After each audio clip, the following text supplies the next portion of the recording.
away. Oh, the kill! Shadowburn! Unbelievable how good he is. I mean, talk about faith in your DPS. Just saying, all right, Jake, go to work, and he does. And Philadelphia just looks untouchable right now. That was very clutch from Houston. It was a strong effort by the Florida Mayhem, but the London Spitfire are victorious. They'll take that match 3-1. And you know what? I gotta say, I feel like the Florida Mayhem, they always play very well against the top teams. We see them come with their best game. But all right, on to our next match. We have the Houston Outlaws going up against the Philadelphia Fusion. Two of the top teams in the stage so far. Now, for the Philadelphia Fusion, they have not dropped a map so far this stage. And for the Houston Outlaws, if they win this match, they put themselves in really good position to overtake the NYXL in the overall standings here at the Overwatch League. Where my Fusion and Outlaws fans at? Where y'all at? All right, I think they're ready. So with that, let's go ahead and send it over to the desk with Puckett. Thank you so much, Malik. It is day 26 of the Overwatch League regular season, and it's day 6 of stage 2. I'm Puckett, your host, joined once again. We got the full desk, the roommates. Reinforced, Sideshow, Zoe in the... I'm definitely not rooming with him. Like, just to point that out, I'm not. She's got a much, much nicer place, do. trust me. All right. She'd love to be there. We just don't let her. It's jealousy. You guys do have a nice loft, though. All right, let's keep this moving here, because this is the matchup we've been so pumped for. If you've been following the action, we knew this one was coming up, and it was a surprise in week 1 to see just how strong our two squads were. Philadelphia Fusion came out swinging. They won all 8 games in the first week. On the other side, the Houston Outlaws, a really tough schedule. Now we get to see them go toe-to-toe, and a little bit later, we'll find out, is New York still going to be at the top of the leaderboard? But it's time to get right into it. Are you guys ready here in the Blizzard Arena? It's time to wake up and make some noise, and welcome to the stage, the Houston Outlaws.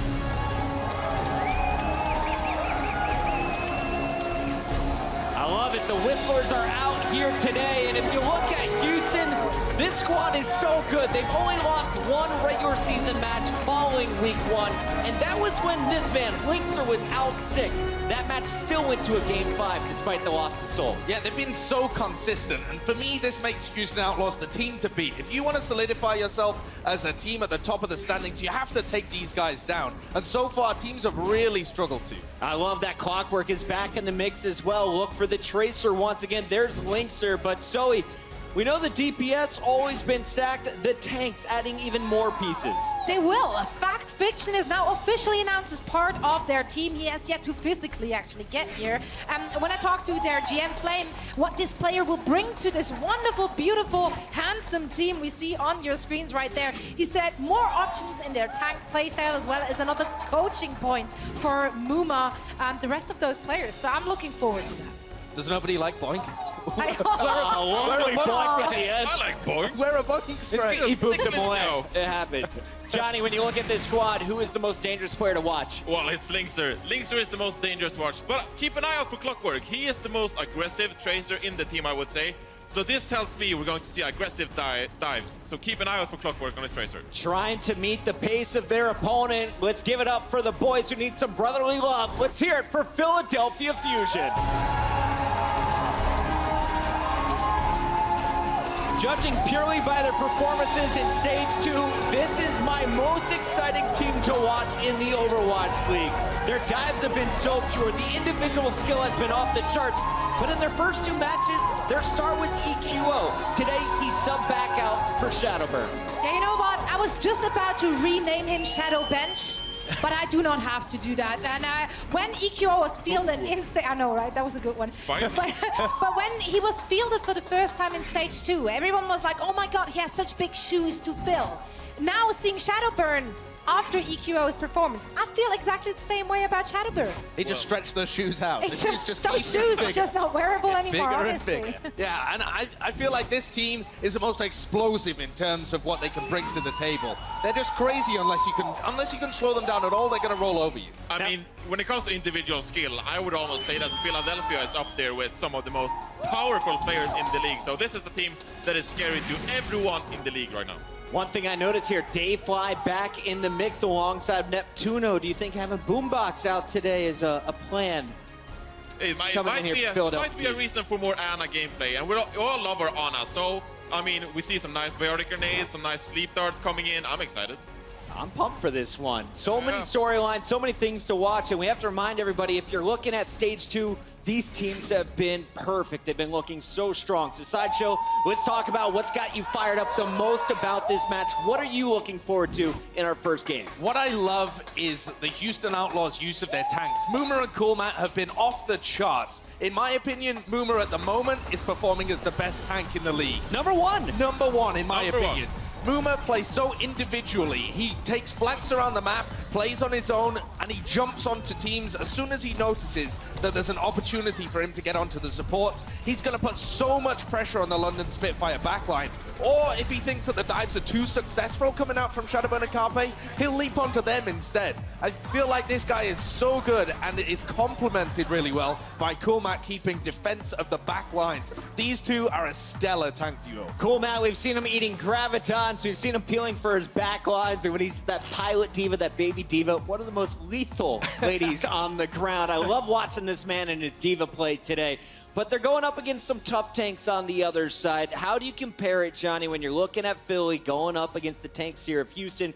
Clearly, Houston has to have the edge, right? I think that Philadelphia or Houston has the edge rather when it comes to the tanks. I think overall that Houston has the better fundamentals. But then you look at the Philadelphia Fusion squad and they have powerful tanks such as Fraggy. I mean, he is so aggressive. So, I mean, I know you love this guy. I do. I love his aggression. However, I do feel that aggression sometimes did not really work in their favor in the past. However, when we're looking at their performance in Stage 1, they actually changed it. It was a lot more calculated aggression, a lot more cautious aggression, and that really, really worked out for them. And I did talk to their team about it, and they said it's a combination of the new maps, the new meta, and of course also the implementation of EQO in their team. But even with Shadowburn, they kind of restructures their calling structure to say structured 3 times now. It's very structured. It's a great word, really. It's working out for them. Yeah, so they reworked the whole process, and it's showing, really. I'm excited. Philly's going to show us some new looks today, so let's talk about the keys to success for both of these teams. And Sideshow, let's start with you. When you're looking at Houston,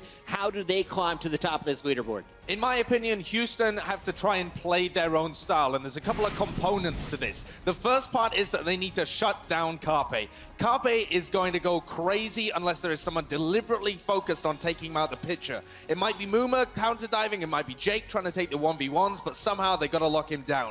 The second is getting big value out of Moomer. If Philadelphia Fusion realize that Moomer's out on his own and try and focus him down, that could be worrisome. So they need Moomer to have a great game. And thirdly, obviously, if you're playing against Carpe and Shadowburn, they're going to be in your backline trying to kill Boink and Raucus. You need to protect them. Coolmat's got to have a big game. Okay, it can't just be the diva, though. Real quick for the fans at home, how do you keep your supports alive so that you can win your ladder game? Boink on Lucio, got to be booping them away. Coolmat with the defense matrix and also with his own boops. And then Moomer leaping back on and trying to kill the people that are trying to kill their supports. Those are the 3 big things. You hear that, guys? You need your supports, your tanks, and everyone else helping them out. Let's talk about the keys to victory on the other side. If it's the Fusion who wants to continue on their perfect run through Stage 2, how do they get it done today, Johnny? Well, first and foremost, you need to deal with the Tracer.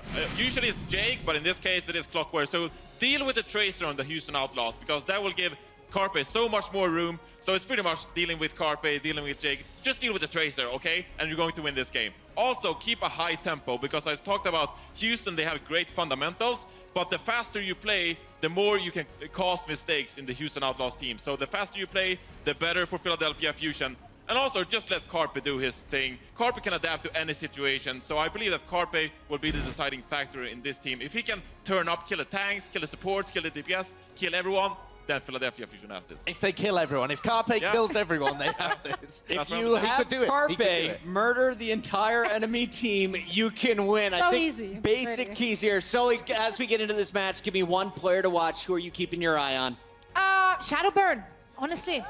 I want to see him back in the mix. I love what we saw from him in Stage 1, and I can't wait to see the force that is Shadowburn once more on this stage. I'm told our players are ready. Make some noise with what could be the best match of Stage 2. Houston Outlaws, Philadelphia Fusion. It's going down right now with Mr. X and Uber on the mic. Best match indeed, at least Puckett, it may well be our match of the week. I'm glad to be here, Mitch Leslie here with Matt Morello. Again, two teams now with a very strong start to stage 2, right? The Outlaws obviously 9-3, the Fusion are 8-4. So this win here for either team could really set them on a solid trajectory going forward. Houston has been on fire since week 1 of stage 1. They've just been on a tear ever since, the Philadelphia Fusion. They had a pretty good stage 1. I think they would probably tell you they were pretty pleased with how stage 1 went. You wouldn't have to ask them. They'll offer that information. Yeah, I think coming in to stage 2, you saw EQO play week 1. He looked quite well. Let's see what Shadowburn can give us today. I think it'll be interesting, in terms of who plays 76. I guess we'll see Shadowburn pick up some 76 responsibility. But, if on a map like this, Volskaya, with so much Sombra in play, we've seen this Philadelphia Fusion team in the past when they were this FaZe roster. A lot of the players coming over from FaZe, they ran a really nice strat, against that Sombra where they ran in right to that Mega Health Pack. Shadowburn was a big reason they were successful on those type of strats. So maybe they just like him better for the map pool today. Again, two very adept Genji players. Differences perhaps manifest in their gameplay, but on the other side, of course, the Outlaws bring Clockwork in for map 1, who didn't see as much play as Jake did earlier on. Obviously, later on, that key to victory to neutralize Jake will be more of an issue for the Fusion. But again, here, Clockwork definitely needs to think he'll have a target on his back in that role. Yeah, Clockwork pretty much plays always map 1 here for the Houston Outlaws. It's interesting, a lot of other teams have gone away from doing like mid-game substitutions. It seems like staying with the same rosters all throughout. Whereas Houston, they settled on a roster, they played it all throughout stage 1 pretty much. It was pretty much this team except, Bonnie in for Boink and then Jake in for Clockwork. And then after that, they've started to work in some players, right? We see Spree now come in on Kings Row. We see Clockwork play these first few maps. You see Boink come in on more of the Lucio maps. So they've done a nice job, Houston, of working in these substitute players. The Philadelphia Fusion have not dropped a map yet in stage 2. Will that continue, or will they be brought to a screeching halt now by the might of the Outlaws? It's time to find out, ladies and gentlemen. Volskaya kicks off, and it's going to be on the attacking side. That Outlaws in the white, the Fusion in the orange. Yeah, Boombox usually plays for the Philadelphia Fusion. Right now, they're fielding Dayfly, at least for map 1. Potentially, they wanted him to play that Sombra role. You see him just get some damage down, then go back, start farming up that Mega Health Pack. Yeah, already we get to the Houston Outlaws have actually made their way onto the point, pressuring down Shadowburn, forcing him to try and look for the Mega Health Pack in this low room, or at least get some healing from his team. Raucus finding Carpe is going to open his fight up beautifully. That's one of the big keys to victory here. Major key, guys. Keep that in track. Getting shut down by Raucus. Now, the Outlaws have some time on the point here, and it's going to be a token resistance, if at all. Poco walks out. Shadowburn's there now. Fraggy was there, but he kind of got booped up and away. His trajectory was altered, and he was forced to hang suspended in midair while Linkser got shot after shot into him. Poco's mech being gone, and there's not much left of the Fusion here. Yeah, it seemed like they were going to play around the EMP, and Fraggy jumps in, needs to contest the point. The EMP never comes through. They get Neptuno here coming off the spawn. Houston may be able to just push this right on through. That's it, no time to waste. The Outlaws have made their way to the second point now, and Fraggy already getting quick tickle. He's looking for the high ground play. Perhaps it was Cool Man. Dayfly is detected around to the side. He needs to get a big EMP to shut this fight down. It's got to be now. No, he's stunned up. He's caught. Great play from Linkser to respond. Now this was Sombra. No EMP in the mix here for the Fusion, and it seems all too easy. Clockwork's had his 2 players cleaned up. Now there's a Transcendence in over the point, and the Outlaws can have a little bit of a tea party as they wait for the Fusion to stand and deliver, but it may be too late already. Carpe trying to dash around the point, already down to 1 HP or so. Shadowburn trying to get away, but Moomer pursues, relentless of course as he chases him down. Fraggy removed already from the mix, and now a sound barrier. Desperation for the Fusion. Only 3 players get the sound barrier at all, and Fraggy, one of the aforementioned, is already taken down. The Outlaws start strong. They're warmed up and they come in hot. That was quick. They are able to take out Neptuno as he's trying to get back with Carpe. They kind of push up a little bit because they're expecting some of their other teammates to contest that point, use the EMP, maybe fight that a little bit stronger. So Neptuno falls at about that front gate to that point B area, and then they just push all the way on through. What I really liked from Houston is they knew Dayfly coming off the spawn had that EMP. As soon as they saw that Sombra come back, they spread all the way out. They were able to get a good use of that sound barrier right after. Interesting that Dayfly didn't immediately go for the EMP. He actually revealed himself by dealing damage, if I'm not mistaken, and then opted to do it. And obviously he didn't have an opportunity to even use that. So the only player on the Houston Outlaws to have died in that round was Cool Matt. 1 death for the entire team, 13 kills. The Fusion only managed 1 kill, and that was for Shadowburn.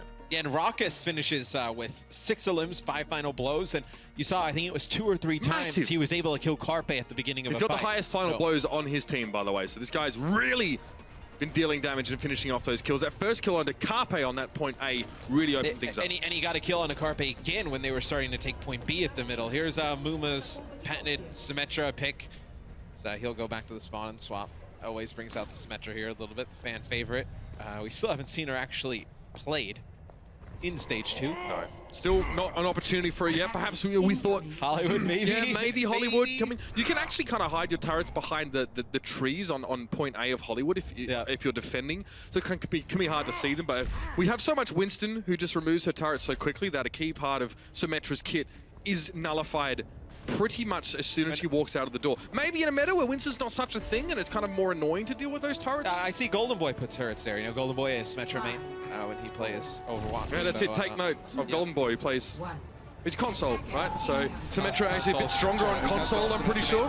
Yeah. Cool, Matt, just getting some information there, figuring out what the Philadelphia Fusion are going to run. They're going to back up here. So Linkser will be playing the Widowmaker, so when you see Widowmaker in the mix, you see Boink play Mercy, going to get that damage boost onto him.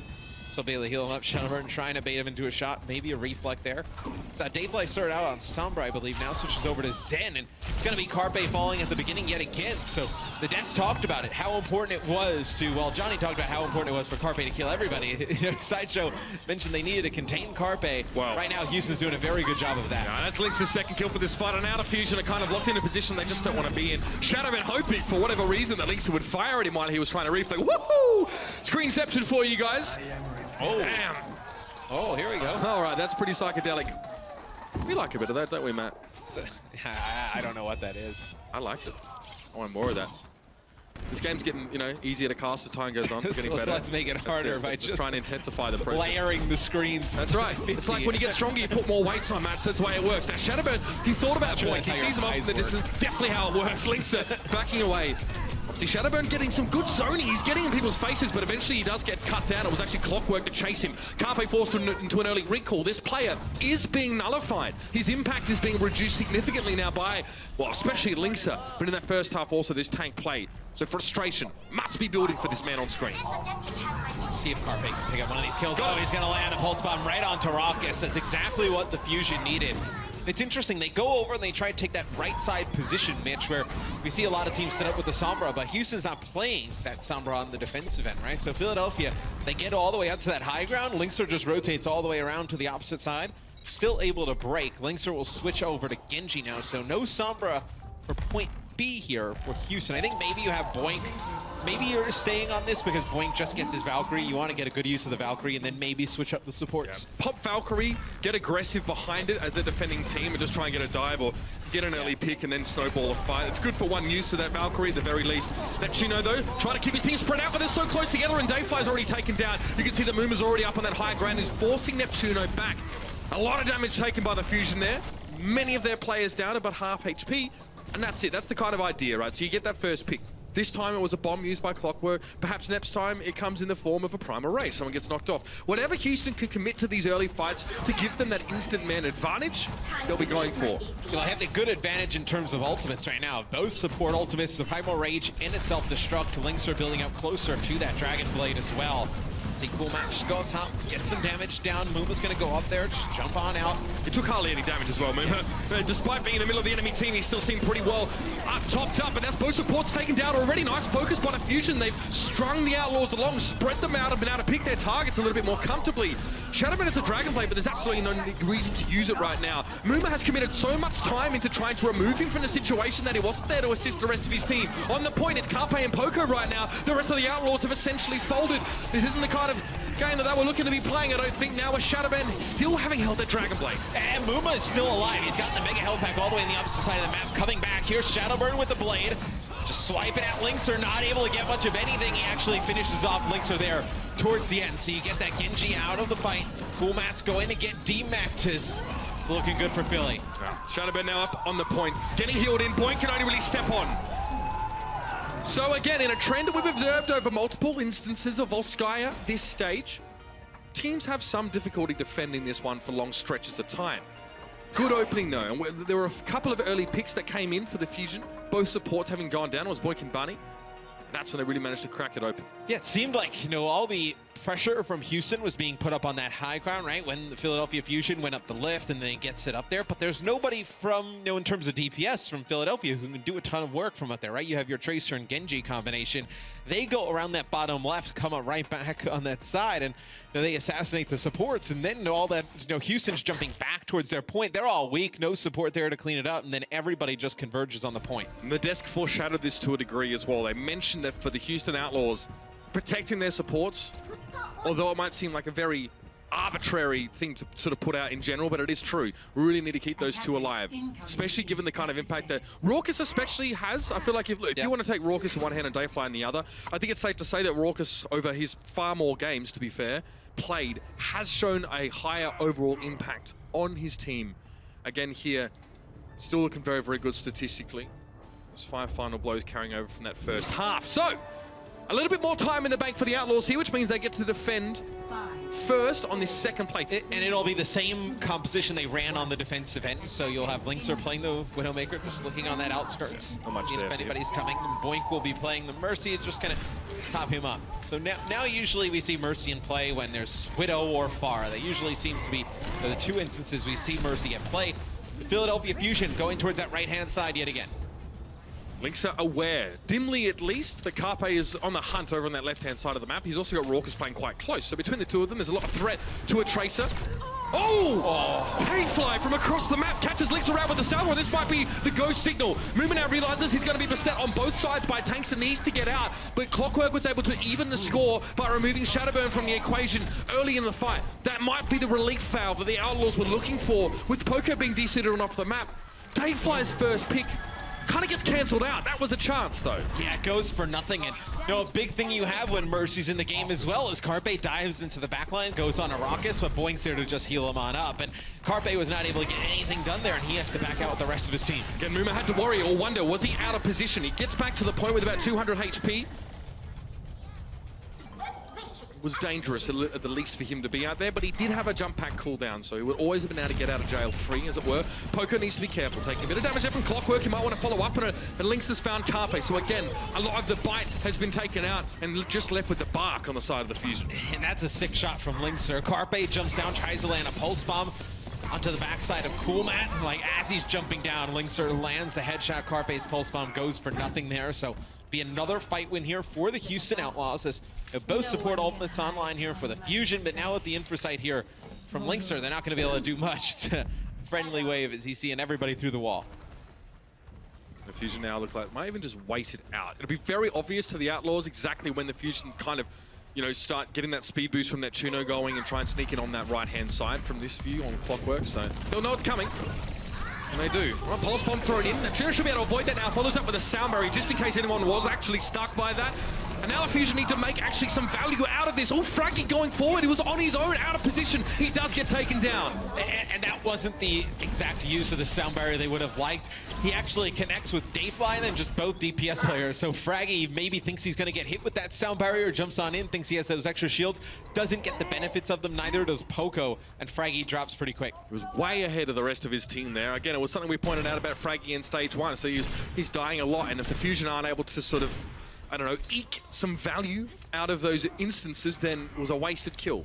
Perhaps a bit of a throwback. So maybe what the Fusion could do here is you have Carpe getting close to that pulse bomb. Maybe you connect it on a Raucus. He uses that Transcendence. Then you have Shadowburn with his blade. But point A on Valsky, it's so spread out. How many kills is he going to get with the blade? Maybe 1 or 2. Yeah, tough. Unless all the enemy up on the point for him now. Well, none on this occasion. Now Alex is starting to fire up.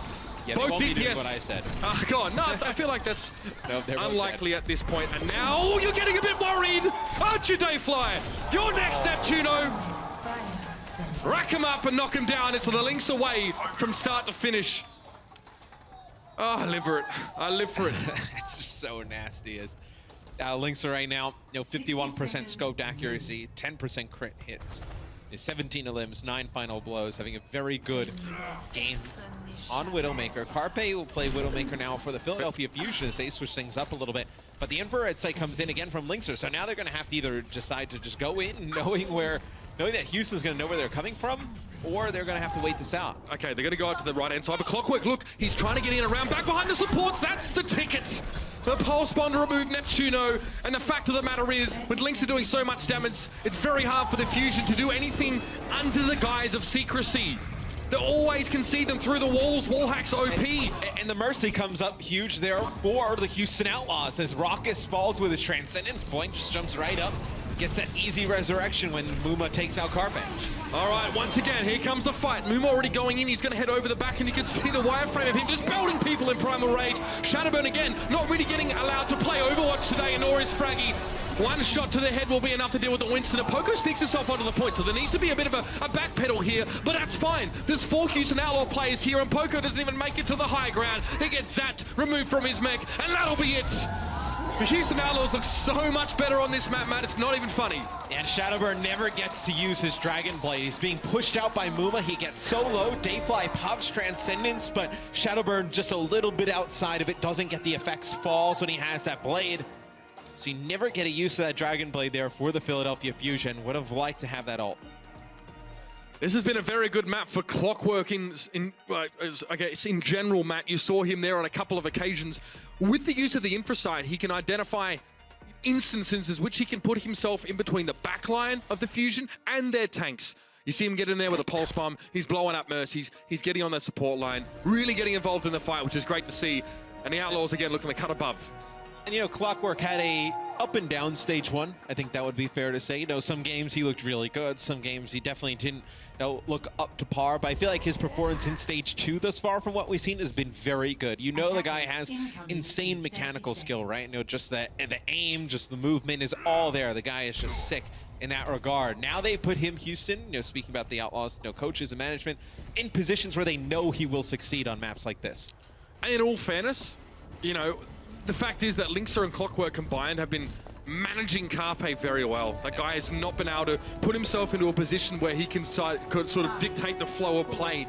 He often has to react to what the Outlaws have been throwing at him, and it's been tough. Dayfly's had a good game so far, Matt. Still got those 4 final blows on him, so the long-range picks are going to be very necessary for the Fusion to try and shut down the Outlaws here. 6 minutes on the attack, Matt. A lot of time. And all they have to do is get 1 tick on point A, so you can see that little golden arrow top of your screen by point A. That's only the amount of progress that Houston needs to get to finish off this game. Already they're on the point at Carpe.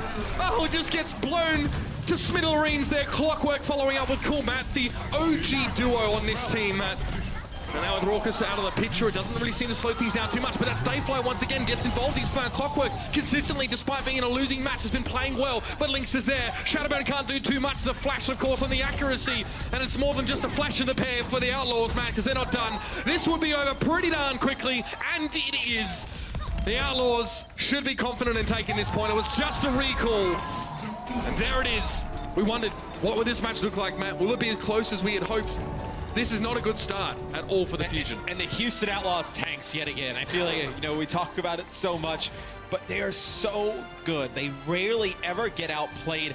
You know, Cool Matt and Muma in this game combined for 45 eliminations, 14 final blows, only 6 deaths.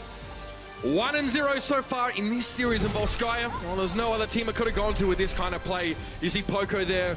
Hindsight is 2020. Would have loved to have had that defense matrix a little bit earlier on. We're going to head into the second map, ladies and gentlemen, just after the break. Don't go anywhere. Let's hope this one has legs. The Overwatch League is brought to you by Omen by HP, the official PC and display of the Overwatch League. Intel, the official computer processor of the Overwatch League. And by T-Mobile, America's best unlimited network.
I'm Linkser. I play DPS for Houston Outlaws. Can't be disappointed with Linkser's performance. The man just seems to stand out on every front. 6 shots from Linkser. And Linkser finds Carpe as well. Now this is just getting gross. The reason why I chose DPS because I enjoy playing aggressively. I like outplaying my opponents, and I think DPS is one of the roles you can do that the most. Linkser couldn't have better sightlines if he was mind controlling these supports. They seem to go wherever he wants them to. I think the goal for Outlaws is to be considered a threat. You can't be like playing us down or underestimating us. You have to be prepared. Linkser pops off right there. Both the points dead. Houston seems like a team that's on the rise. The fans out there, just keep looking out for me. I'll be improving throughout the season, and I'm gonna be one of the best. I'll be honest with you, Linkser, it's kind of hard to miss you with the way that you're playing at the moment, mate. Fantastic first map. Predominantly Shadowburn, you know, getting hammered down by his Widowmaker. Also, you saw Carpe just struggle, so you can see... Oh, man, look, I'm trying to paint it in a way that didn't seem as grisly as it was, but... It's not good for the Philadelphia Fusion. Your boys out there just clicking heads. I'm going to make it as simple as possible. Yeah, I mean, really Linkser just dominating, as we see him do most of the time. Some subs from both teams, so it'll be Dayfly moving out for the Philadelphia Fusion, Boombox coming in, and then Jake will come in for Clockwork, which is something we definitely expected. There's Jake. You don't already know him. Yeah, that's what Jake, everywhere. That's what Jake looks like, by the way. Yeah, that's him. Yep, that's Jake. That is Boombox as well. If you can't tell. Young Isaac. Obviously representing the United Kingdom, coming in now here for the Philadelphia Fusion. And in all honesty, it's good to see Boombox sort of come back in here, but Dayfly definitely wasn't, I wouldn't say a huge issue for the Fusion in that previous match there. You could see he actually had some really important kills. A lot of the time he was shutting down DPSs, you know, across the map. Obviously we saw a couple of those kills, Linkser went down. And also, you know, he was able to control Clockwork. But again, there definitely seemed to be so many of these windows, Matt, where the Fusion was split in half and players from the Outlaws just got in between and made life hard. For me, it's Houston has a play style that I think other teams would probably say is, you know, pretty predictable. They know what's going to, they know how Houston generally is going to play on a lot of these maps. It's just Houston is so solid in the way they do it. And we rarely say, like, you know, when you watch the games too, you rarely see like, oh, like a bad support ult use from the Houston Outlaws, or Mooma or Cool Matt out of position and dropping early. Like, you rarely ever see that. They just play like so smart and so like safe, and they play the percentages so well. And I think that's why you see them have this consistent success game after game. Yeah, I mean, we saw Carpe get roasted right at the start of the Fusion's defense when Cool Matt and Mooma, it was actually Clockwork, and Cool Matt just ran him down immediately. The slightest positioning error is something that the Houston Outlaws are going to be punishing. But now, of course, as we head over towards Nepal, definitely going to see a lot more focus on playing around the point. Now, this is also a map where the Fusion, it's going to be a little bit harder to stagger them out. They're going to come in as 6, right? The idea, of course, is definitely to bring all your best tools to the party and make the most of them. So I feel like the Fusion definitely have an opportunity to get themselves back in the mix here. But Tracer players galore, of course, going to love this map. The Fusion have a roster that I feel like could give the Houston Outlaws some trouble, and it's one in that if Philadelphia can play fast, force Houston to split up a little bit, make it more of a scrappy brawler game that, you know, favors people with like high mechanical skill, right? Where they can just kind of solo 1v1 players all the time. This is what Carpe does. Right, that is the type of game the Philadelphia Fusion want to get the Houston Outlaws into. I think that, yeah, the Fusion want to get Carpe in a position where he can just go find a Linkser or a Jake, or, you know, remove one of these DPSs on his own, and the rest of the Fusion can collapse. I love this. We've seen this in the past. It's El Presidente, baby! And I wonder if the Philadelphia Fusion going to be aware of this as Jake comes down top. This is a strategy we saw, I think, back at World Cup 2016. We saw some teams run on this point where you get the Bastion up top, you have that Reinhardt shield. So hard to play against, and obviously, you know, Bastion has had some buffs since then. Yes, well, he doesn't have a shield in front of him. I mean, no, not anymore. That's the first time we actually saw this this strat. Oh, Raucous, he thought about that one body grenade. Look at all the resources being dedicated to keeping Jake alive, and it's working! Oh, it's working! Cool Matt's found Fraggy there. So much damage being done because the focus of the Fusion is solely on Jake, who's just getting healed and shielded, and the rest of the Outlaws are doing work. You can't be expecting this. Jake puts down, what?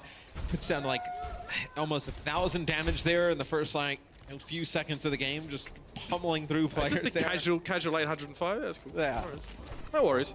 Pretty solid start as Linkser Well, the Bastion, you have to put so much focus on Bastion, right? We kind of like joke around, like you have to focus him down so hard, both teams, that allows Linkster to just kind of like run around, do as he pleases on Tracer, right? It just opens up so many lanes for this guy. This splits up the Outlaws though, because Jake's playing on the high ground. It's going to be a nano boost for Bastion. He's going to drop down. Now with a cannon just banging away, but no one really giving him sight lines. Didn't think about, of course, going for the tank configuration because it's just a waste of extra damage. You're kind of one-shotting everyone anyway, for the most part. And again, it's so hard to come back into this map when there's a Bastion that's set up. It really cuts down your avenues of approach. I like the idea of trying to use Carpe to draw players from the Outlaws back onto the point, but it wasn't enough in that instance. Well, you just see the main choke points that Philadelphia has to go through. They're just so wide open, and without your own shield, it's very difficult. Even if you had your own shield, it's just going to get broken instantly by Bastion. You see Fraggy just trying to stay alive. Works all the way around. So I feel like this is probably their best approach as Boombox falls early, so probably not anymore. But you just have to kind of get on both sides of the Bastion, right? Make him look so many different directions. Jake gonna heal himself up after he takes out Shadowbird. Yeah. You're gonna see configuration tank come out now. Batten hatches, ladies and gentlemen. A bit more of a deterrent than anything else. Jake just wants to push forward. You see he's gonna benefit from this speed boost of Boink. And I've used this phrase before, but playing Bastion on maps like this can feel like playing cello in a marching band, right? You need to set up, then go back into recon, then set up again, time and time again. Oh, there you go. So Coolmat has now spotted Fraggy, who's stuck on top of the building. He's going to have to back out as... Now we talk what Jake has done on Bastion, but Linkster now, leads them in eliminations in final blood. What is this? Everything he can. This is so gross, Houston. You can't do that. Sitting in the corner, just shielding the Bastion, waiting for the Fusion to come in. They know what's waiting for them and have no choice but to face the music. Oh, Carpe squished up against the wall. Jake was dealt with in that fight, though, so there might be an opening, an opportunity here. Muma, swing and hammer for the fence, in fact, and Fraggy cops one here, straight to the kisser. Charge out. Oh, Muma could have had one, but Boombox was there to receive him. Good control by Boombox. 2 kills are decent in this fight. Headshots on both Linkster and Muma. And the Philadelphia Fusion, they seen the cheese, now they're bringing the steak. It looked dangerous there for a while for Philadelphia. It looked like they were not going to be able to break that setup. Now, Muma, I thought, landed a pretty nice shatter, but I actually thought he was really trying to get Shadowburn with that shatter. They knew he had Blade. If you would have gotten Shadowburn in that Earth Shatter, Houston probably would have won this point already. Well, as it stands, the Fusion have an opportunity now to hang on, but really only one fight is all they have. Shadowburn taking way too much damage from that. Linkster just adds a bit more in. Amuma, of course, just killing it right now. Pushing in. The melee finish on Neptuno, and this guy continues to impress us all. He can just walk onto the point himself now. There's only Boombox and Carpe and Poco up on the high ground, and they can't even get here. Carpe's going to drop down and try and deliver, but again, it's just him against the world. But Boombox and Poco have won their conflict on that higher ground. They can now drop down and assist. Linkster goes down. It looks like it was to his own pulse bomb, in fact, so that's not what you want at this stage of the game. Jake will be cut down. Bunny Blaster, though, for Poco doesn't find his mark. He's actually taken down by Muma, who's coming in from the other side. Now the Outlaws have an opportunity to open things up, and Shadowbird's angry. It doesn't matter if you're angry, because he's back in spawn. Yeah, it'll be Fraggy using Primal Rage. Thought he needed to stay up. He's actually just going to kind of just batter Jake into the corner here. Coolmat's on the point, though, right now, so when Fraggy's putting all his pressure, Coolmat was on the point. He's able to take out Boombox. Not going to be able to finish Neptuno. Going to go for a ride off the side of the map. So Philadelphia will be able to hold on. Boombox going to get close to another Transcendence for this next fight. So both support ults going to be alive for Philadelphia. And you're going to have that Dragon Blade. So you saw Attack Visor and Pulse Bomb used there for the Houston Outlaws. And supports make some changes, so not going to have either of their ults either. This has been such a fun map, man. I'm super hyped for this. Now the Fusion, though, at least have themselves a foundation to build off of, but losing Boombox so early in the fight could prove to be fatal. They do get a sound barrier, and it's applied to 5 people, so every remaining player from the Fusion had that, but now it's expired. Now the real work has to happen. Carpe doesn't actually execute the Pulse Bomb as well as he would otherwise have liked, and now he needs to run away! Linkster in hot pursuit! Carpe didn't have a recall available, and the Outlaws can group up on towards the point here pretty comfortably. Shadowburn's half HP. He has a blade, but he's too low to really go for it. Raucous Coalescence gets some early damage on the point now. Try and force people away. Those shields don't mean anything when he's Kamehameha'ing his way through it. Sound barrier for the Outlaws now. And it's a retake here for the Fusion. They get the point back. But how long will that last? Shadowman hopes it will be longer. Dragon Blade, but the recall was there again. Not the best target to go for in the Tracer. And Linkster comes back, gets his revenge. It was a flashy show from Shadowburn, but ultimately it proved yielded no results. Poco, all of his defense matrix being used just to keep him alive, but that's not going to be enough. It's 99 to 99, and I don't think there's anywhere from the Fusion that are going to get here. That's going to be the round. That is some sick Overwatch. Linkster connects with a pulse bomb, I believe, onto Neptuno, and he also drops Boombox as well, so he's able to take out both supports as Shadowburn's using that Dragon Blade. Jake cleans up some kills, finishing off Fraggy and Carpe towards the end with that Tac Visor, but the play from Muma, he's able to just get in, use that Primal Rage originally to like start that fight. They force the sound barrier out early, he jumps all the way back. The guy is just, I'm starting to agree with Sideshow, where I think he may be playing the main tank role at the highest level in the league right now. And on that note, perhaps a contrast to that, Carpe has one final blow, 4 deaths. He has been shut down on this map. That Tracer, of course, is his go-to. So far, it's not yielded any results, but now the Shadowbird to come in. It's clear, though, if you shut down Carpe, what else is Philadelphia really giving you, right? I mean, it seems like a really simple way to think about the game, but no, he is so impactful for this Philadelphia Fusion lineup. You see when you focus him down and you really try and put a lot of pressure on him, and you're able to do a nice job containing him, what you're able to do against Philly. Philly having their options stripped away from them now, and Linksa fancies just to wake up the monkey. Fraggy now aware that he's again been revealed. That would have been sick. Helix Rocket aimed in the direction of Shadowburn. For nothing else, if just to alter his trajectory. And now just with the... Oh, Linksa, that's not what you want! Shadowburn, nicely done. Concussive Blast to send Linksa into the abyss. Yeah, and he's right behind that Orisa shield, and Shadowburn knocks that concussive right onto Linksa, pretty much like that. Just like that. Just, He's just a little bit too close to the edge. Goes off the side, and see Shadowburn just doing a ton of damage building up towards that rocket barrage. Has the Mercy pocket as well. So Jake, triple tank. Yeah, you're gonna hear the road. It's worked again! Oh dear, Muma now falling. And that's got to, for the Outlaws, they've got to really back away, especially not being in control of the point to start with here. This is going to start to make them feel a little bit under pressure so far. And there's a lot of nice spots for Farah on this point to just kind of glide up where Shadowburn is right now and just have a lot of cover, right? Just peeking over the top. It's so difficult for Linksa to land enough shots in a quick succession, even with a Dragon Blade, to take him out, because, you know, he does still have that Mercy pocket as well. Jake now wants to flank around. One hook could pretty much decide the fight if he finds the correct target. Now to the barrage, that's a pretty good one! I think it's safe to say Shadowhead finds himself 3, including 2 supports, and for the rest of the Outlaws, it's Geronimo! So, you know, on my mini-map, I actually saw him, like, land a boost to himself and go over the top of that archway by the bridge, and I was like, oh, he's gonna rocket barrage any second. Comes right down on top of both supports, and Linksa, who is trying to, you know, push up onto that bridge. This has looked real good for Philadelphia thus far. It'll be both support ultimates now for the Houston Outlaws, and they'll have a Tac Visor. It's just how much value can get you out of this stuff.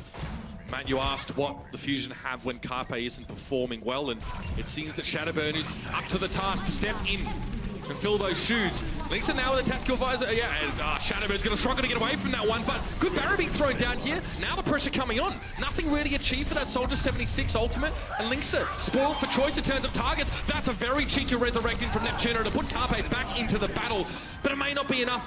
Frankie's already been removed by Jake to anti-tank action of the Roadhog, really making it hard for him to stick onto the point. Yeah, and they ended up using their Transcendence here, did the Philadelphia Fusion. It'll be a self-destruct as well, used on the point by Coolmad. He will take out Poco.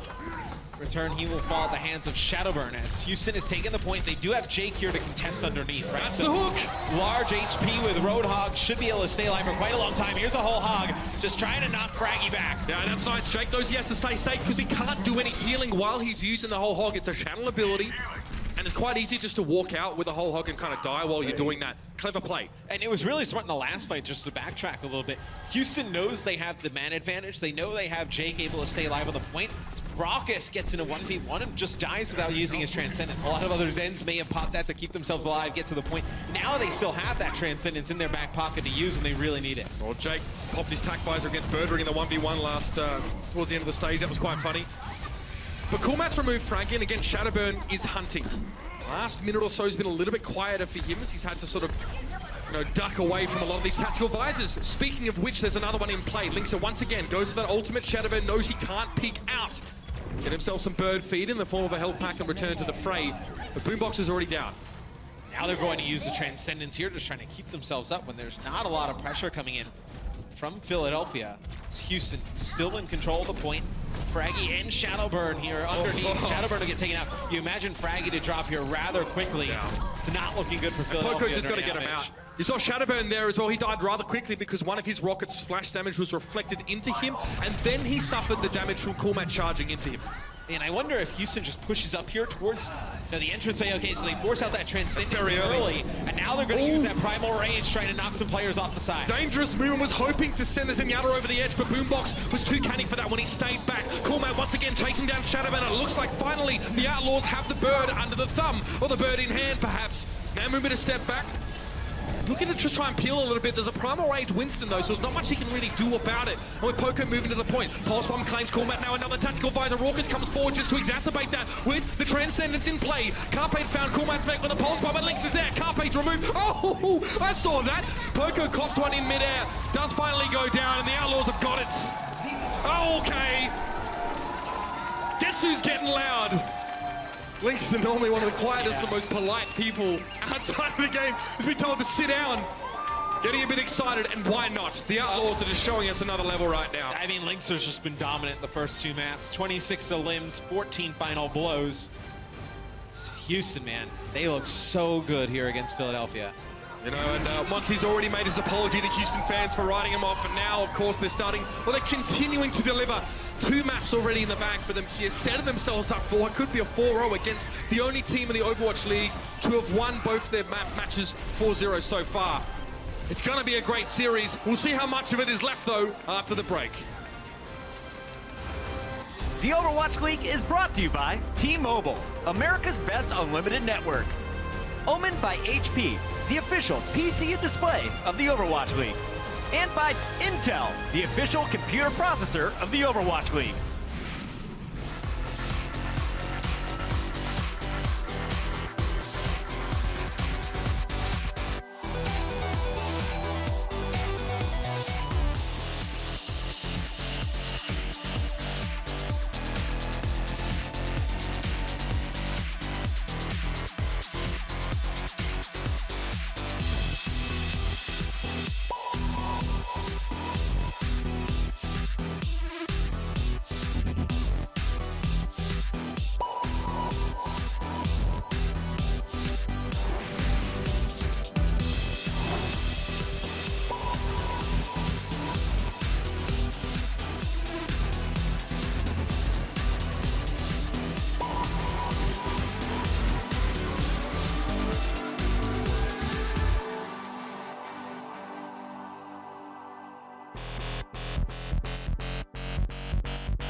been all Outlaws so far as Houston takes a dominating 2-0 lead into the half. Welcome back, everybody. It's all Houston so far on the main stage, but you're stuck with us here on the desk. It's Puckett joined by Sideshow and Reinforce once again. And we got a lot to talk about. Coming into this match, I was hyping it up. I said, this could be the best match of all of Stage 2.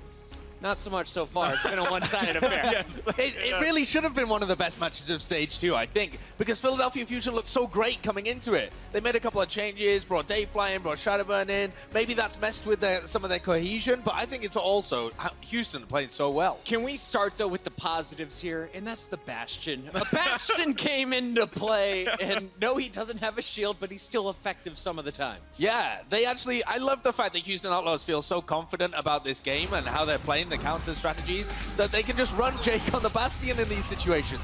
I remember people running this ages ago, Johnny. You used to run this. Yeah, back in my day, when I was a pro gamer in Overwatch, we actually used to beat Tyrong's team. He used to coach AF Blue, of course, over in Korea, and we used to, Tvik likes to play the Bastion, so back in Rogue, Tvik pull it out and beat So what you're saying team. is Yeah. Houston Outlaws are just catching up to you guys Exactly. back in 2016. We were so ahead of our time 2 years ago. I don't believe that for a Tyrong the I like Killer is to believe going it. through his diaries. He's like, Reinforce used the tank on us today.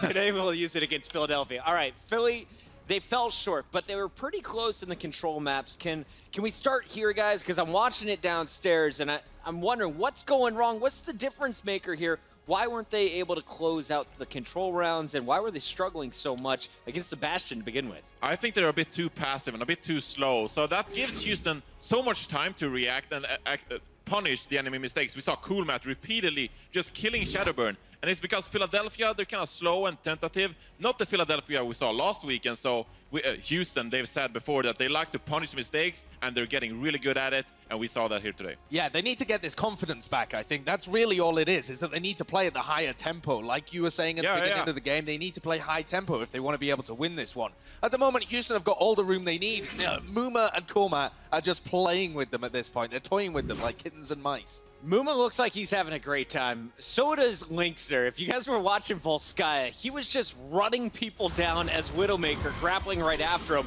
And he just feels like there's no pressure on this man. When you're watching the past, so many Philly dives are coming in. Linkster just has free reign. And I love this strategy. They're bringing back the Mercy. She took a bit of a hit, and we haven't seen Mercy play as much. But still, they're forcing Philadelphia to dive onto the Mercy and the Widowmaker. And they're putting so much emphasis on Linkster. And if you want to dive on top of Linkster on this point, I mean, it is quite a distance. So it takes so much time, so much effort to reach Linkster in the first place, that the team around him, in Muma, in Coolmat, in Clockwork, they got so much room and space to actually win the fights for them. And I think when we look at how these two teams are tackling the head-to-head matchup, I'd like to see Philadelphia Fusion's DPS of Carpe and Shadowburn focus more on taking out Clockwork. Because when he, or rather, whoever's playing that Tracer for them, they subbed in Jake for Nepal. And so when they see the Tracers trying to set up these wide flanks, or trying to like pin people into position, they can just send both of their DPS and pick them off. This is what they did so well against Striker from the Boston Uprising. He was previously a guy that we were talking about as one of the best Tracers in the league, and they bullied him. They just shut him down in every fight. So they could do the same to Jake or Clockwork. Yeah, you look back at that matchup, Philly walked away with all 4 wins when they went up against Boston. They totally shut down the Tracer. Today, it feels like the DPS is doing what they want for the Houston Outlaws, but so are the tanks. What are we seeing from Muma and Coolmat? Because you're highlighting these guys coming into today. Yes, for me, Muma has been playing on another level again today, along with Coolmat. And the guy has just got so much space to do what he wants. And I think Philadelphia Fusion are so intent on getting into Linkster and the supports in the backline that Muma has all the opportunity. He needs to jump in and out of these fights, completely wreck their backline all the time. And I thought that Philadelphia might realize that Muma goes through these individual plays and try and put a load of poke onto him really early in the fight. A lot of damage, but they just haven't. Well, because of the way he plays as well, he likes to flank around and tries to hide around corners and stuff. So there's so much effort behind finding Muma in the first place and actually like shut a him down. hide-and-seek game. Exactly. Where's Wally? So if you want to find Muma, it's gonna take so much time away from the actual time to cap the objective. So it's not really a valid strategy, and I mean, just credit to Muma for playing so well and playing to his niche. Let's talk on the other side for Philadelphia Fusion. You're not out of this match. You're down 0-2, but you could bring it back, force a Game 5 tiebreaker.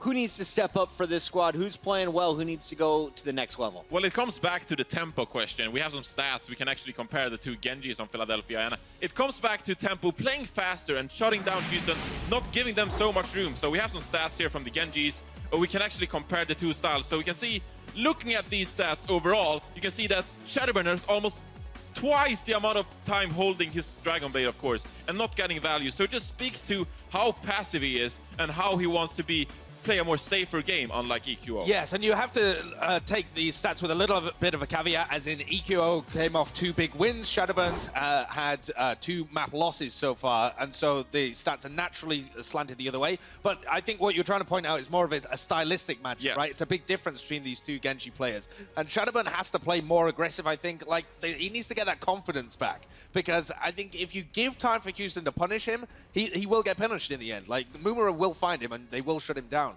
But if he just goes in aggressive and believes in the rest of his team being able to keep him up with the heals, with the tank, with like the distraction from Carpe, I think he's going to get a lot more work done. We've seen Neptuno playing on that Lucio for the support for game 1. It was Dayfly filling in. We saw a little Sombra play from him, and then went to Boombox Zenyatta for Nepal. What do you want to see on the support side of things for Philadelphia moving forward? I like Boombox on Zenyatta. I think he holds really way further back than all of the rest of his team. Makes it more difficult for Muma to be able to dive him, because that takes him so far out of the fight. So coming into Hollywood, that's the kind of style I want to see from Philadelphia. The rest of their team, very aggressive. Boombox, pretty passive. Yes, and he's so good at finding those picks as well. We know Boombox to be one of those guys that just charges up his right clicks and just fires away 5 orbs and get the pick. So more of that I'd like to see. Philadelphia needs to switch things up. They need to come back firing in the second half if they want to make this one close. Before we go here for halftime, real quick shout out to everyone here in our front row. This little man with the sign has been fired up all day long. We'll see. Can Houston close it out? One more game to go. Hollywood is coming up next after the break. Hi, Sour Patch Kids. Sour, sweet, gone.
The Houston Outlaws are up 2-0 on the Philadelphia Fusion. Right now, the green wall is looking mighty impenetrable at this moment. I got a question for all you guys out there in the Twitch chat, though. Would you consider a Bastion strat like the one we saw just now at Nepal, would you consider that a good strat or disrespect? You guys let me know in the chat when you're done with all those try-hard emotes. And in the meantime, we'll go ahead and send it over to our casters, Uber and Mr. X. Well, I don't know about you guys at home, Matt, but I would call that strat Nepali, to be honest. Absolutely Nepali. That was a good Don't want to see it anymore. Cheesy as heck, but it also enabled me to have a bit of fun and see just how, you know, the Philadelphia Fusion try to break that comp, because obviously it is very, it's super threatening. It's difficult to break, right? I mean, you have that Reinhardt shield, get onto the point, the Bastion jump right down there with him. There will be no subs coming into the next map. It'll be Hollywood coming up. If this was King's Row, probably, for Houston, you would have saw Spree come in to play that Zarya. So this is one that will keep that lineup the same. Yeah, I mean, look, this is a map. In fact, the last time I remember seeing this map was actually Team USA, which, no coincidence, there are quite a few members of Team USA on the Outlaws roster playing this one over the World Cup. This was actually one of their best maps, and that looked really good. So, the writing's on the wall now for the Fusion. They've got to come up with something new, or at least something that can actually take their opponents by surprise. And, I mean, when you look at a team like the Outlaws, they look so well-read, they look so prepared for every potential eventuality. And you can see, right, like if you see a match like this where, you know, a team has to step up like the Fusion and Carpe's not able to do so, it's got far more to do than what Houston are doing to him than the fact that he's just not having a good day. Exactly. Houston is finding Carpe and, you know, he's trying to dive in with Fraggy, or maybe he's playing back on the Widowmaker, and they're just going at him full force, and then they're just worried about everybody else after that. Like, you know, maybe you need Shadowburn, or whether it's Pauko on D.Va, to get a little bit more aggressive, put some pressure, really make it hurt when they try and dedicate so many players to get Carpe out of the game. Shaman OP, Houston Outlaws that definitely have all the right cards to deal with the Fusion so far in this match. We'll see. Boomer again, not going to be playing Symmetra, but we can actually have a look at the Philadelphia Fusion, their lineup here. Moira in the mix early on, which very is good on this map. Yeah, she's pretty good in this initial portion of the map when we get, you know, towards that streets phase going all the way through. She's not exactly great, right? She excels in like close choke areas, and I feel like, you know, right here on this first point, it's great, right? She can get a lot of value out of whether it's healing or the damage orbs through the choke. You know, you can play inside of the cafe and just kind of spray out onto the point and just heal everybody up from a pretty safe spot as well. Houston Outlaws, arguably one of the absolute strongest teams in the Overwatch League right now, only really falling flat in the Stage 1 playoffs to London. Now looking to continue and extend that lead. Let's jump in now to Hollywood. They're on the attacking side.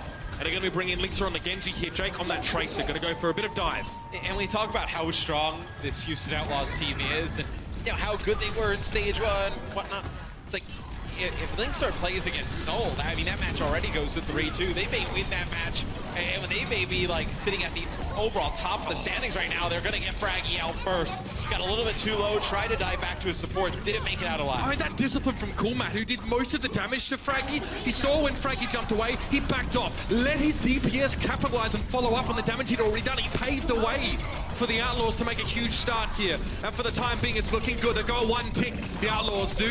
Coolmat's now been desuited and will fall down. At least the Fusion can able to spring back into action. Off the back of their DPS is really getting a lot done. And after the fight, a lot of ultimates coming up for the Philadelphia Fusion here. Yeah, a lot of damage being done, obviously, by Carpe and Shadowburn, but Boombox as well, and that Moira already with that ult Coalescence. You can charge it so fast, putting down a good amount of damage, and the healing done. Boombox already over 2k healing. They're just one fight. Shadowburn has pretty much Jake and Lynx's damage put together so far at this stage in the game, so that's quite a lot. Dragonblade drawn out by Shadowburn actually only finds one kill, but he gets a second dash on the Void to finish off the job. There it is. That's what we want to see. The Fusion like to be aggressive, so let's see them take initiative on the defense and actually really try and, you know, catch Houston when they're on the wrong foot. Instead of diving down there from Shadowbird, he actually sees that healing orb coming up from Boombox, bounce off that high wall, and then stays up top, and then uses a little bit of the healing there to get himself topped off and then go back down. So really neat play there. Obviously, no, some players still figure out how to play around Moira, right? Such a new hero added to the mix. Here's the dive. The Outlaws look like they're serious this time. Sound Barrier's also been dispatched. Raucus doesn't have it, but the rest of the team do. Oh no! They found the DPS players huddling together. Carpe and Shadowburn Conspiratorial looked like they were trying to come up with an option or response, but the Outlaws found them. and remove them. Well, Philly backed out when the sound barrier came in because they expected the dive to come through, and then somebody on Houston realized that Carpe and Shadowbird did not get all the way in the back of the cafe with them, that they were split off, so they ended up just going the other way, taking out both DPS players. It'll be a coalescence here. It'll force out Transcendence coming out from Raucus as Linkster's using his Dragon Blade, trying to cut through some players. He's able to connect with Neptuno.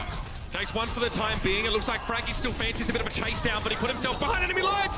Carpe, again, he was the one who killed himself. Trying to shoot towards Linkster, who was on the reflect at the time, and now Shadowburn is just clinging on to dear life. Muma, absolutely no mercy.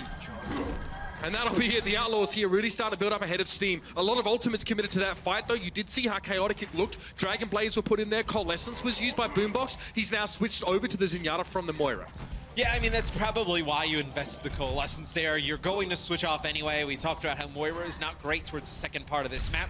And then that probably gives them at least, what, 2 more fights? They can get a fight here at this corner, and then if they lose that, they get another fight probably, barely coming out the spawn door. Oh, Frankie had to go for the Mega Health Pack there. He was so low, he's forced to use his Primal Rage. Let's see if he can actually get some value out of it. Shadowburn, again, as soon as he pulls the blade, he goes into Reflect. It's kind of his anti-Zenyatta response, hoping that Raucus tries to unload on him. But it cuts down his potential DPS from that ability. He gets Boink, and that should be sufficient in this case, but we're actually starting to see a behavior pattern come out from him when he goes for the blade. But that lost fight is kind of okay for Houston because you're going to have Transcendence, most likely going to get Sound Barrier here. You have a self-destruct. Jake was trying to go behind enemy lines. He actually gets dropped there behind Neptuno. And you're also going to have a blade, so some good ultimates online here for the Houston Outlaws. See if they can just combo them, put it together for a winning fight. If you're Philadelphia now, you kind of think about this fight, you know how many ults Houston has. You want them to get to waste as many as you can, so you come back out of the gates with maybe 1 more defense before point B, and you have an ultimate advantage in that fight. Yeah. Jake, taking a while to get fired up here, man. He's had a bit of a quiet start here on this Tracer. Again, a Pulse Bomb doesn't really find what he was looking for. So, again, he's got a fair bit less damage than the rest of the DPS this year, so he hasn't quite found his marks yet. But Linkster, contrasting, getting a huge amount of final blows already in this game. So 7 for him, 2 deaths. Looking super confident, man. What can this guy not play? That's just it. You know, he features that sort of same hero pool as Baby Bay, but really seems to take over matches twice as often. Yeah, he's just a phenomenal player. One of the standouts we have in the league thus far. So you did get Houston to use their Sound Barrier in their Dragon Blade there. Muma getting very close to a Primal Rage. Gonna try and knock players back in that left doorway. You can see his little outline through the wall. He will eventually fall, just trying to knock players back. Coolmat using his self-destruct. That'll have the Transcendence come out. Oh, Doesn't help you there, though, as both tanks fall. It was so telegraphed, man. The Fusion had so much notice there was going to be a self-destruct on the point, and they still walked straight into it. But Shadowburners might be here to rescue the day. This is what he does. His team gets to the man disadvantage and he goes for the blade. Almost finishes off Linkster, trying to chase him down. Found him with a wayward Shuriken. And Shadowburn comes out with 3 kills from that fight. Not a moment too soon here for the Fusion just to stem the bleeding, if not for just a moment. Yeah, as soon as Shadowburn saw Raucus use the Transcendence, he actually went on top of the jail, just farmed a little bit more, got his ultimate as soon as that Transcendence was about to wear off. That's where you saw him pop that Dragon Blade. The fight to get pretty low here as Muma tries to force him back. Nice follow-up, though, by Poco. I talked about in the pregame, you needed Poco and Shadowburn to get it more aggressive, start picking up some kills, getting in the face of the Outlaws, doing it here so far in Hollywood. Yeah, Muma was hoping to capitalize on Shadowburn overextending to try and chase Linkster down. But cleverly, Shadowburn backed away. I mean, he's not the kind of guy that's prone to flights of fancy, is Shadowburn. He's very calculated. So Muma tries to follow up. Couldn't even get the 1-for-1. He actually charged straight into Poco, just blew him the heck up. So now, time ticking a little bit. The Outlaws, have they run out of rope? That's the real question. Carpe sneaking up, Pulse Bomb there, gives a tickle over in the direction of the enemy Lucio, and Linkster might have put himself into a bit of a compromising position. It seems that may have been the case. Shadowburn's found him. Coolman now getting desuited care of the Pulse Bomb delivered oh so gingerly by Carpe, and it was fragging out a leap into the back line. Discord orb on him. You can see he's laying low for the time being because he doesn't need to overextend. The Outlaws aren't in position to contest right now. It's just Muma they're sending forward. Here's a Transcendence to try and follow up. Yeah, trying to keep Muma alive. It'll be a self-destruct here from Poco if he decides to use it. He's just going to try and chunk Muma down up top. It'll be the Sound Barrier used here by the Houston Outlaws. Only a 3-man.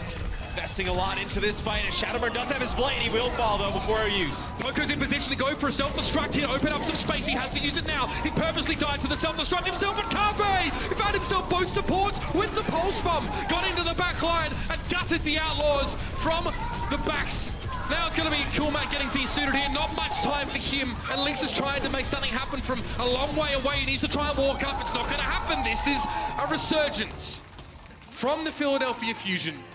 Only one checkpoint going over towards Houston. Yeah, 7 Dragon Blade kills in that half from Shadowburn. You saw him get great usage of those ultimates. Able to farm them rather quickly, every minute, 30 seconds or so.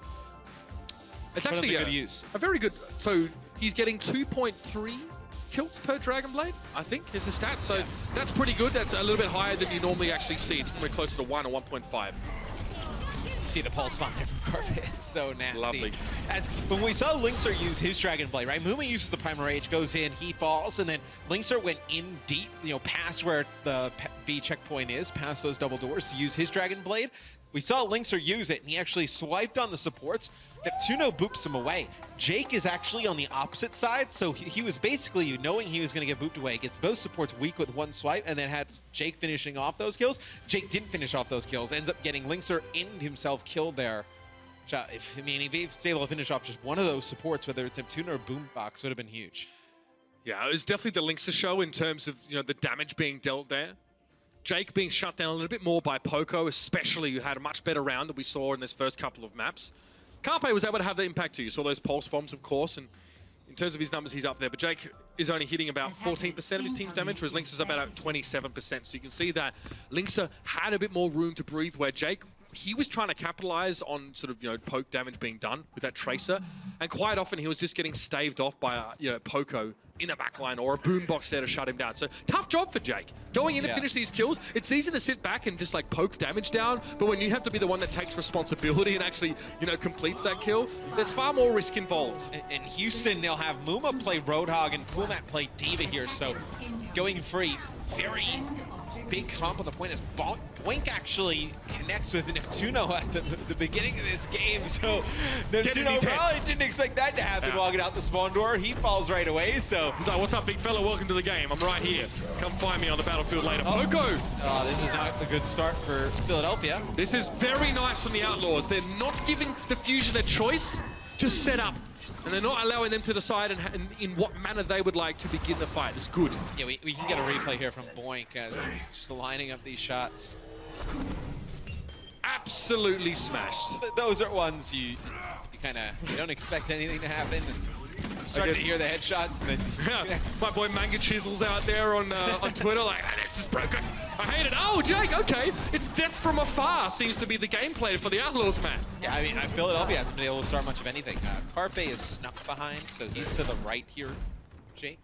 Spectacular Carpe is. Can you really do anything until your team gets in, though? No, he's trying to lurk in the shadows. I think Muma definitely saw him. So Muma chased him a little bit. Now he's going to have to back all the way up. So smart play by Carpe. Not going to get picked here at the beginning yet again. It's really hurt Philly on their first 3 attacks. Have not been able to keep everybody alive even through the choke. They've lost over a minute for 3 kills, of course, that have just stopped them in their tracks. Neptuno, he didn't get the boop on Coolmat, and even if he did, Coolmat could have boosted back up there, so...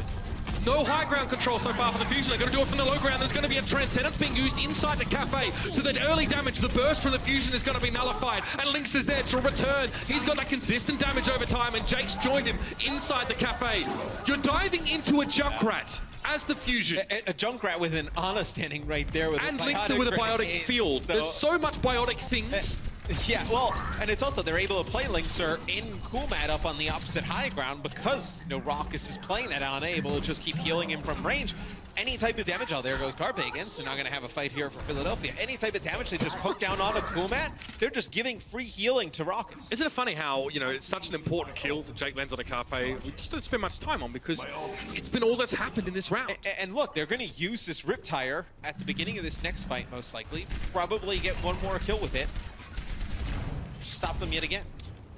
So close to his tactical visor. Sound barrier for the Fusion, though. It seems as if it's time to start the fight. And Lynx are now really just trying to hold that back line. Riptire coming in over the top from Jake. I've seen this many times. Shadowburn out of the fight. He's been removed. He had the Dragon Blade, now to no avail. Lynx surely wants to return back in the moment with a tactical visor, but he knows that Poco's there. He knows the defense matrix is going to eat up most of his damage, so he needs to wait. It's a nano visor, in fact. Lynx gets a nano boost there. One frag. He's going to get completely put in the blender. Lynx is looking for more, though. Carpe dashing across the point. Nice footwork. Actually, the Twinkle Toes effect works out. Linkser is thwarted.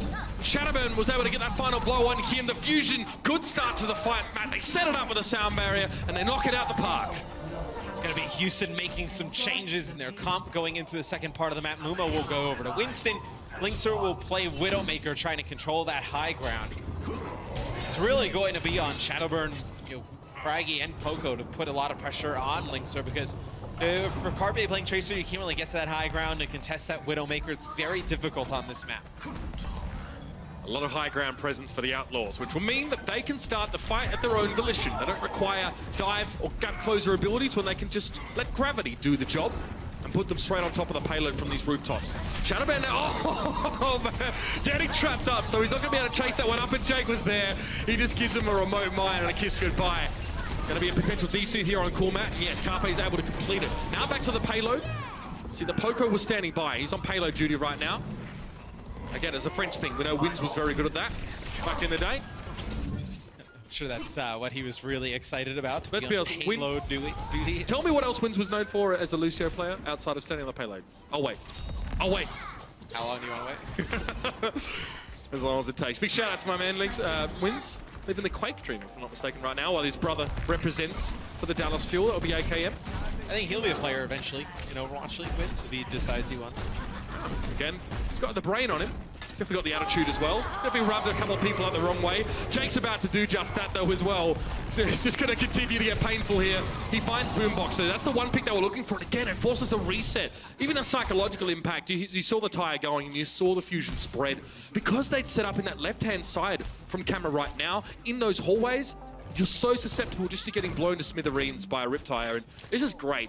Look how much zone control the Outlaws have, right? Linkser has 6 sight lines. Jake prevents the Fusion from also coming through the corridors on the left. Carpe now switches over to Widowmaker, so you force Carpe to get off of Tracer, which gave you so many problems in your first half. Be a sound barrier to open things up for the Philadelphia Fusion as they're trying to come on through. It's a 6 sleep dart though that Raucus connects onto Fraggy as they use the self-destruct to take him out. It's a 5 for 5 right now, but Poco's about to have his mech removed. He'll have the self-destruct in order to get it back, and I think he needs it right now. It's crunch time for the Philadelphia Fusion. And Shadowburn says, guys, what about the payload?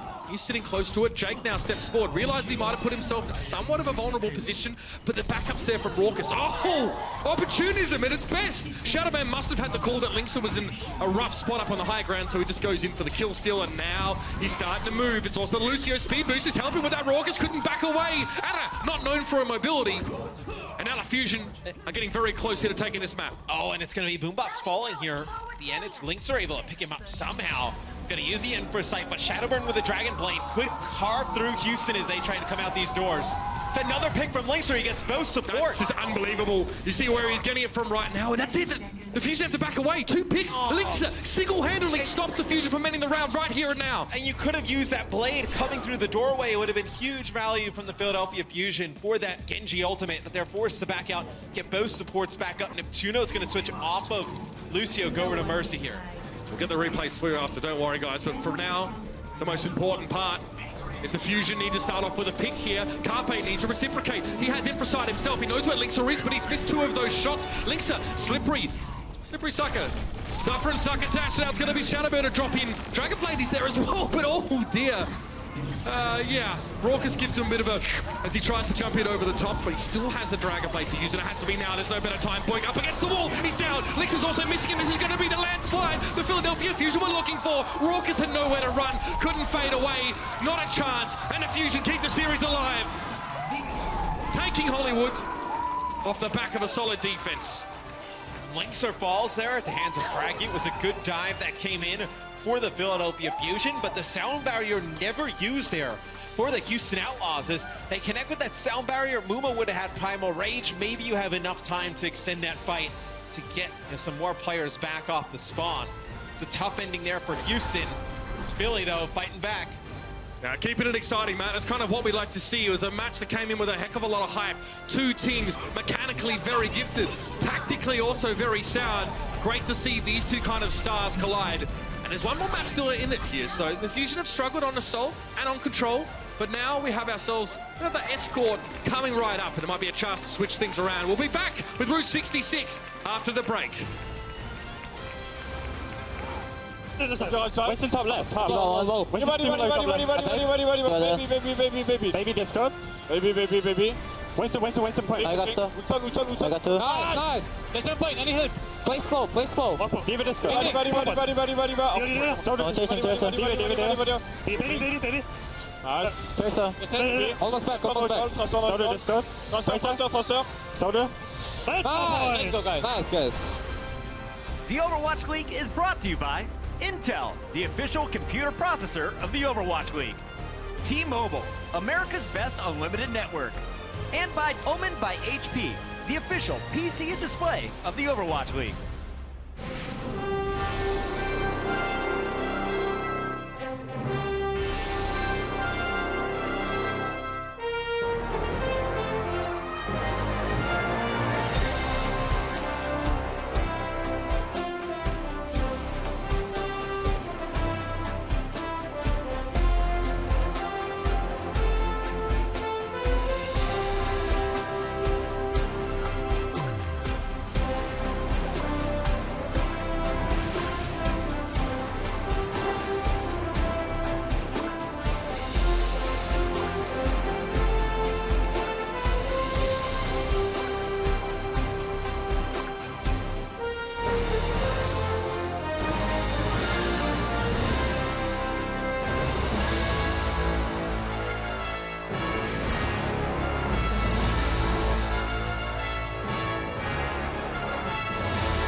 No way. Oh, the kill! Shadowbird. Unbelievable how good he is. I mean, talk about faith in your DPS. Just saying, all right, Jake, go to work, and he does. And Philadelphia just looks untouchable right now. That was very clutch from Houston. And we're back here at the Blizzard Esports Arena in Burbank, California, ladies and gentlemen, for what, in my opinion, has to be my personal match of the week. It's 2-1 now in favor of the Outlaws, but the Fusion just brought it back with a stunning show on Hollywood. And let's see if this will end just like how it did in Stage 1, where it went to a Game 5, and the Philadelphia Fusion were able to win that one. It was their first match of the season. Nobody expected much out of them coming out of preseason, which they were. It's quite remarkable, that match, to be honest. Yeah, it's crazy that that match went the distance. Team missed the preseason, come out, slap the Outlaws around. You see where we stand right here. It'll be Route 66 coming up next. Ah, yes, one of our favorites, ladies and gentlemen, I'm quite sure. The Houston boys are more than happy to take it over here to what would be unofficially a bit of a home ground, at least thematically speaking. Rouge 66. We've seen some interesting play on that one so far. I mean, if you think about yesterday, the Shanghai Dragons versus the Los Angeles Gladiators match, neither team was able to make much progress on that first point. It seems that it's quite possible to get snarled up there, but once we get to that second point, Matt, that second stage, it seems that teams can get blown out really easily. Yeah, I mean, it was the Gladiators, right? It goes into overtime for them to take point A against Shanghai. Once they do take point A, though, they just kind of like roll through Rawhide. the rest of the match. There you go. I almost got it timed properly. Almost had it. Yep, you'll get better. Thanks. You know, as these teams develop in stage 2, I'm sure you will as well. I think we all hope that. God, yeah, if not, it could be getting ugly, Matt. I might be heading back to Australia. Might be awkward. Rawhide. Hey, Australia's not a bad place. Ah, it's nice. It's nice. Just, you know, we can bring the Overwatch League to Australia. I'll be fine with that. Head over there. I'm not exactly sure everyone would want to go, but I think there's a few of us who could be convinced. Good place, man. It'll be Philadelphia on defense. Oh, no, it's a great place. I love going to Australia. Shadowburn on defense. We'll be playing Sombra. So Sombra's very good at the beginning of this map. Boombox will switch over to Zen. Carpe, after he's done jumping off the map, as Torbjorn. Most likely will play Tracer. Yep, there it is. So pretty standard comp here on the defensive end for the Philadelphia Fusion. Just what do you see the Outlaws decide to do in terms of... there's a lot of interesting things you can do on offense, right? Yeah, do you like boost the Widowmaker with a Mercy here? Yeah, I mean, you could play like double sniper if you wanted. I think Jake just probably just gonna fire a Sonic in the bus there, or just in the parts, see if anybody's inside of it. And probably will make a change, but... All right, so Lynx is switching out to the McCree here. It's a bit of fun. So we'll see him maybe work that high ground a little bit more, or just kind of hope that the Fusion get aggressive. Also, this is sort of dangerous for Shadowburn if he gets caught out trying to sneak about. Linkser is going to come in with the flashbang and get some Rawhide. That's really where it is. You see him just trying to throw that flashbang, connect on the Shadowburn once he puts down a little bit of damage. And you can kill the Sombra before she gets the EMP. She pretty much loses all value, right? I mean, that's really what you're playing around here for Philadelphia. It's a big EMP. Okay, so the Fusion really very reluctant to commit to this fight right now. You can see they have the high ground control, but they're not really exercising that so much. They're not trying to pressure. Perhaps they're just waiting for an EMP from Shadowburn. They're just trying to take damage, heal it up, and that's when they really want to start the fight here. Shadowburn's close to that one. In fact, he should have in a moment. Just a little bit of a spray here, and he's got it. So he's looking for. Raucus didn't get affected by the EMP. Shadowburn makes a little bit of a miscalculation on the distance, but it doesn't really matter because the rest of the Outlaws were hacked. None of their abilities were available to be used. And Carpe dropping a bit of Twinings up on that. Yeah, he connects with 4 with that EMP in the middle of the straight, and you connect on one of the supports. You connect with Linkser as well, playing McCree, right? Imagine with all the things that get taken away from McCree. He's just kind of stationary there in the middle of the street. He can't flashbang Carpe as he comes towards him. Carpe able to just run around, pick up all the kills needed to win that first fight. Now I guess you have to really just play around this EMP yet again, but Boombox getting close to Transcendence. Poco with a self-destruct as well. Gonna have some ultimates here online for the Philadelphia Fusion to win this next one as well. It's just little peeks in. He sees Linkser, who wants a bit more, looking for it. Linkser was hoping he'd do that. Carpe fakes him out, perhaps even drew the flashbang. But now he's going to sit up on the high ground for the time being. Does he go for the pulse bomb? There's no way. McCree could still get his Deadeye off before the pulse bomb detonated. There's a short delay, so that's not going to be used here. Over the top, Boink has Valkyrie, so this is what the Outlaws want to get aggressive behind. You can see now in the background, Raucus being killed, Jake's dueling out in the background, that's it. Are they waiting for the EMP? They have to be. All Shadowburn has to do, man, is get a couple shots here and they can use it straight away. Yep, you're going to use Transcendence to farm up an EMP. It's a sound barrier that comes out from the Philadelphia Fusion, and Fraggy dies, so you're not going to have him for this fight. Be a Tracer battle that Carpe ends up winning. Shadowburn up top here, just trying to figure out whether you want to use this EMP or not. You're down your main tank. He was invisible on the high ground, Shadowburn, and still the Outlaws went and scoured the area to make sure he wasn't there. Moom is down. That's a good response from Poco. His last couple of maps have been really good. And now he needs to stand up against Coolman. Oh, Raucus, it's all over for you, my buddy. That's it. Shield taken away. Boink just trying to get the heck out of dodge. And another successful fight. I've got to say, man, all this patience on the Fusion. The Outlaws wanted to fight. They were craving an engagement. They used Valkyrie to try and close the gap and have that extra healing, but the Fusion just stepped back, disengaged, waited for the EMP, and then just brought it down. I mean, right now, nobody is doing anything on the side of the Houston Outlaws in terms of eliminations. 10-1 in favor of the Philadelphia Fusion. Its final blows, obviously, no eliminations. 29-4 in elims. 29-4 in elims, but really, in actual kills on the map. Yeah, elims are assists. Yeah. That's kind of the way to put it. So there you go. Linkser wants to wrap around. Shadowburn taking a couple of hits here, but Linkser in no position. Again, if he can just keep Shadowburn honest and pressure him out, that's probably fine for now. Does see Fraggy, doesn't catch him. Good timing with the bubble there. It looks like he's actually forced out Raucous' transcendence here. Now it's up to the Outlaws to make something of this. It'll be a self-destruct that comes in. They actually take out Shadowburn, so you won't have to deal with an EMP. Jake takes out both supports, so this is exactly what the Houston Outlaws needed. Be a self-destruct that comes in from Poco. Carpe still here as well. Poco has been Carpe takes godlike. the Puma. He's been so good on this map so far, Matt. 16 seconds left, and Jake can't even get the Mega Health back inside Big L's because it's been hacked. Shadowburn has another EMP as well. This could be the timing to shut things down.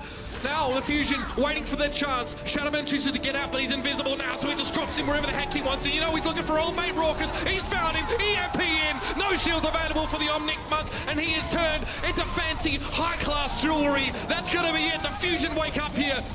And there's nothing that Jake could really do but stay around and watch as it all fell apart. Full hold, first point, Philadelphia Fusion. We saw it on the stat card for the last map, but really, you know, on Hollywood, and then the beginning here, you know, obviously we talked a lot about Shadowburn. Carpe goes 14-0 there in that first half. Poco, man, has been sick on D.Va. He's able to stay alive, right? They lose Fraggy, and then Houston has that advantage. They're coming in. They He has have Valkyrie. 32% of his team's damage. Yep, able to stay alive. That's what I talked about at half. They needed one of these two players, whether it be Poco or Shadowburn, play a little bit more aggressive, you know, get some more, you know, just kind of get some more slaying potential out of either of these two players, right? You know, some Absolutely. kills. Just get some front-loaded damage, you know? Yeah. A stun silence now over the arena, at least for the time being, as the Outlaws are looking down the barrel of a map 5 that they really would have liked to have avoided. You better believe it. Let's see how honest I can keep the observers and start throwing in Rawhide in-game. I didn't mean to say Rawhide there, but I'm sure they'll deliver, yep. Now they're just expecting it to come through. As Houston on defense, Raucous will play Sombra, so they're going to go with Sombra as their secondary support, most likely. So last time they Philadelphia Fusion on defense, they ran Boombox on Zen, they had Neptuno play that Lucio, and they kept Carpe on Tracer, and they played Sombra as a secondary DPS. This time you're going to see Houston on defense play her as a support, obviously still able to put down a lot of damage as well, but it's going to put a lot of pressure on Boink to stay alive, and with so much pressure coming out from Carpe and Poco, it's going to be very difficult. Unbelievable amount of EMPs as well. Shadowburn, and you could see how much the Fusion wanted to play around it. I suppose a team that involves a player like Neptuno are going to be very interested in making the most out of Sombra. Neptuno was one of the first adopters of Sombra, using her in this way. In fact, I'd have to almost say the first. I'll be confident in saying that. Big player, big brain, of course, for him, and obviously they've used that Sombra extremely well. It's been Shadowburn playing that now. The Outlaws, does it get better? This is something we don't really see Shadowburn play too often. He's going to play Widowmaker. I can't remember, we've casted a lot of Shadowburn. I cannot remember him. I have seen it, and it wasn't great, to be honest with you. It wasn't at Carpe level, but perhaps they don't need it to be, man. Maybe it kind of catches Houston off guard a little bit, right? Because you'd expect them to play Widowmaker with a Genji, right? You'd expect Carpe to play the Widowmaker and then Shadowburn to play the Genji, just a little bit of a different look. The classic Boston strat, they only play one comp. And you see him throw in these. Shadowburn, though, sits on the ground there, a little bit dangerous, yeah. Could be an easy pickup there for Raucous, as you see the Shadowburn was looking worse for wear. Raucous, by the way, yeah, he's got an EMP. No big deal, of course, just Sombra things. Yeah, maybe the thought for the Philadelphia Fusion is that where they have to get the payload is obviously not too far. They basically just have to take point A, even a little bit of less. That if Shadowburn can get one pick with that Widowmaker, it makes a whole world of difference, right? Yeah. They're able to just kind of run on through there, but the bad part is you're playing around him and you're not getting those picks.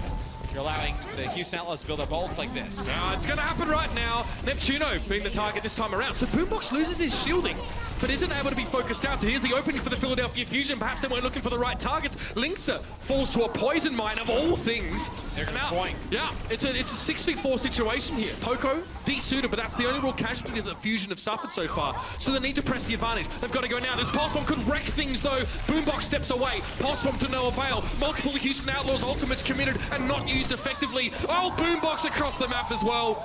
Jake just gets slapped in the back of the head with those orbs. And the payload is moving. Contested for the time being now, and it's almost a stall. It's a trickle in of Outlaws players. Okay, so the Outlaws are going to have one shot at this. Raucous has an EMP. He's all the way behind enemy lines.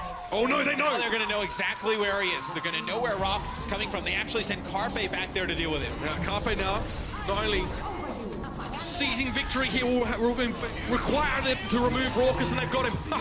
Now it's going to be the Transcendent, so no EMP. In fact, EMP was used there to really no avail. Lisa trying to look up into the sky, trying to chase down that tuner, but it's not going to be a possibility. Shadowburn deals with him. Boombox sitting in the back. Discord orb on towards Moomer there, a little bit worried about him dropping back at him. Coolmat is low. This is going to be a struggle for the Outlaws to bring things back. Jake at least has been able to bind Shadowburn, but now over the fight, it's just Raucus and Moomer really holding on. Coolmat's there. See, Raucus has to get out. He's too low on HP. Philadelphia Fusion controlling the point now. Moomer down to about 20% of his HP, and that's the sound barrier being brought in. Yeah, and he does get hit by it, so you're going to get the sound barrier onto Muma and Linkser. It is worn off now, though. Raucus low. Raucus will get low. He needs to stay alive, trying to build up towards another EMP. Jake with a pulse bomb doesn't do anything. Poco still going huge here for Philadelphia. Perfect from him. A couple kills that were really needed now. They need to shut down these Outlaws. They don't have insta-burst potential outside of the Widowmaker, and they need to remove these players from the point of Philadelphia Fusion. They're going to make this a series. Is the reverse sweep on the cards? It wouldn't be the first time we've seen it from these guys. In terms of just kills, right? Final blows for both teams. It's going to be 38 for the Philadelphia Fusion, only 13 for the Houston Outlaws. The game dominated yet again. It's Poco and Carpe. Poco, 24 limbs, 12 final blows, only 1 death. Carpe, 26 limbs, 11 final blows, only 1 death. Both of these players coming alive on Hollywood and Route 66 to force a 5th game between these two teams.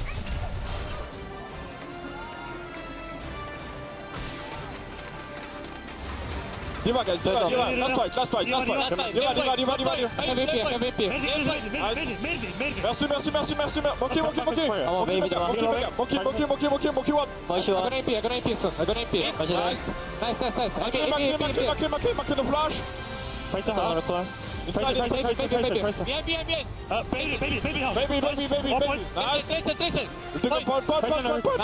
Nice, guys.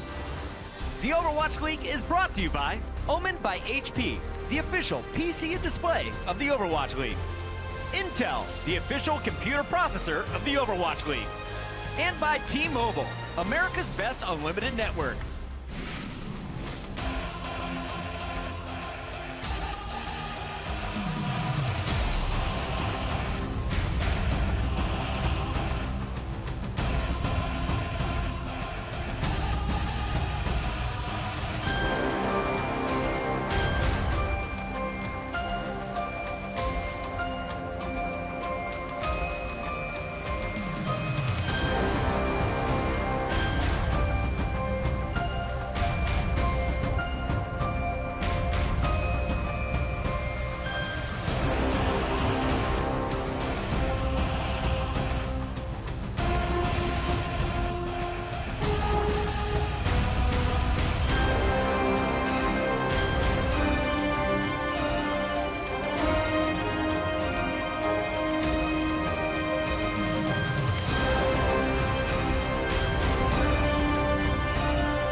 Well, here it is. This match has gone all the way in a way that we never expected it to, Matt. It started off with the Outlaws 2-0 ahead on map, looking just so dominant, and it all changed after halftime. It looked like this was going to be at least a 3-0 win for the Houston Outlaws, potentially a 4-0. But man, after halftime, I don't know what they told Poco in the back. He's come out. Well, what did he finish with on in terms of deaths on Hollywood? It was like really low. It was like just like below 10, I think. Yes, and then around 7, I comes think. in the next map and only dies once there. So the guy has just put on a show the last 2 maps. Can they do it again here in our 5th map, which will be Ilios? I'm excited. Potentially, we see Ruins here, a very good Carpe Linkser Widow battle, and that looks like exactly what we're going to get here at the beginning. Yeah, it is. So what you're seeing on the screen now is just a bit of a montage of the different stages of this map, but, you know, it's randomized which map we get first. So that's going to be a lot of fun as we head into that one. And again, yeah, will it be, again, though, will it be Carpe on that one, or will it be Shadowburn? Like, do they want to trace it? Because we just... I'm not really sure, because they just ran Shadowburn and Widowmaker before. I don't know if that's a really good matchup for the Fusion, if it's Shadowburn versus... To be fair, towards the end of Route 66, he started to pick up a few kills on the Widowmaker, so maybe in some of the games off that EQO played, he had a chance to work on some other heroes, right, over the break. I mean, these guys are playing so much Overwatch now that they have the opportunity to work on so many different heroes. Like a Taimu, he's figured out how to play main tank. I'm sure if they told him he needed to be support in a week, he'd figure it out as well. He's figured out how to play main tank for now. I guess he gets the team that he's gone up against, absolutely. I'm quite sure it's a bit more nuanced than that one. But Ruins, we get Ruins. So we do get to see, you know, a map that is so heavily balanced on, you know, which Widowmaker is doing work.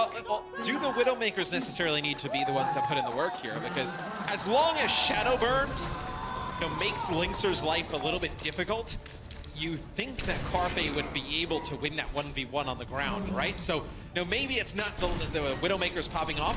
All Shadowburn needs to do is really win, what, 1 engagement with Linkser, maybe 2? Ideally, don't fight Linkser head-to-head and just try and have a bigger impact on the rest of the enemy team. That's an option. We'll have to see. And Shadowburn, remember, he's not the most crazy aggressive player out.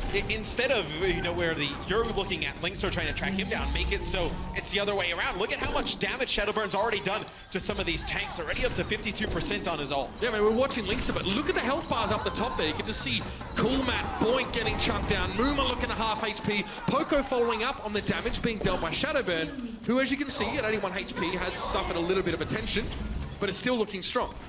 Yeah, so they bring in a Widowmaker of their own, the Philadelphia Fusion, not the one we all expected, but Shadowburn right now. Okay, so he's got a 57% scoped accuracy. Okay, he's bungee jumping. But he's got no critical hits. So he's just putting down damage on the big bodies of the Houston Outlaws, getting them weak, and that's forcing Linkser, instead of Linkser now just going to town, right, just picking people off left and right on the Philadelphia side. Now Linkser's looking for Shadowburn. All Shadowburn has to do is what? Stay alive. Essentially. Right? Just stay alive. Might get harder and harder as the round goes on. Linkser starts looking for the source of the damage that his teammates are being forced to suffer. You see the trading. These shots at Shadowburn is the one to open up. First notch on the belt. Linkser headed back to spawn for another crack at it here, and that's going to make life even harder. He stays hidden from Linkser for so long, did he? But yeah, Linkser's done with this. He's not having any more. Over to the Genji. I said Shadowburn had 0% crit hit accuracy. The next shot, a headshot right onto Linkser. Jumps right up to 10%. So that's exactly what they wanted. That could not have gone better for the Philadelphia Fusion. They're going to get infrared sight now as well. Going to give Carpe the availability with this pulse bomb to maybe make a big play. And we're already seeing some depth from this team, and that's the big stick, Linkser. There's no better time to put a pulse bomb on the enemy team than when they're all inside a cavern. And Carpe cleans house, and it's a party now. What goes around comes around. I love it. I love it. As you know, I've been playing shooters my entire life. That is one thing that crosses over to all different shooters. I think Linkser just reflected a shot into Shadowburn, though. I could be wrong, but that would make sense when we saw the headshots hit marker. Yeah. Primer Rage here for moving our Matt, so really something needs to be done. It's going to be a sound barrier for the Houston Outlaws. Everyone but Jake is getting that one here, so they're going to hang around on the point and just have a little bit more staying power. Transcendence, though, coming in for the Fusion. Shadowburn still on that Widowmaker now, and he's back in the fray, looking for some of those shots. Frankie comes in with a slightly later Primer Rage, which means he has his for longer, essentially. Dropping down It's going to be a Dragon Blade, but Link's already easy to get rid of the Widowmaker, but Shadowbird is running away, trying to escape here. Does eventually fall to Link's, but that's all he's going to get for him. He might fall here, he does. Fraggy follows up, chases him down. Now the Fusion can transition back to the point, but Carpe's looking worse for wear. Nice pulse bomb. Cormat chunked low, but not taken out of the fight. He'll be able to survive that hit, and Neptuno's going to fall. He'll be chased down here. And I thought that was a fight Philadelphia was going to be able to turn in their favor because they were able to force both support out so early. As Fraggy and Carpe in the back. Fraggy using the Primal Rage, jumped right onto Boink and Raucus. They ended up using both of their support ults. Right. The sound barrier for the Philadelphia Fusion comes in a little bit later. They had that extra support ult on the point. They're just not able to win it. Shadowbird now will go over to Genji, so you know the Widowmaker experiment's done. He played quite well with it. It'll be Transcendence used by Houston to try and force them back. Carpe's actually on the point here. Geez, the Outlaws are using this map like a jungle gym, getting up on top of that high ground and really pushing forward. You can see how much emphasis they were placing on that location. Shadowbird's back with that Genji, like we mentioned beforehand, so the Widow shenanigans are over. Jake has a pulse bomb though, but takes a glancing hit there from what looked to be Neptuno, so we couldn't chase that one up immediately. The Fusion are just posturing for position, like they don't have any big ultimates here. Jake gets a nice pulse bomb, but doesn't actually find anything with it. Perhaps not so nice in the end, fair enough. Carpe's down. Yeah, the pulse bomb pretty much goes right through everybody. There's so many bodies there, he probably threw it in the one spot. He didn't connect with anything.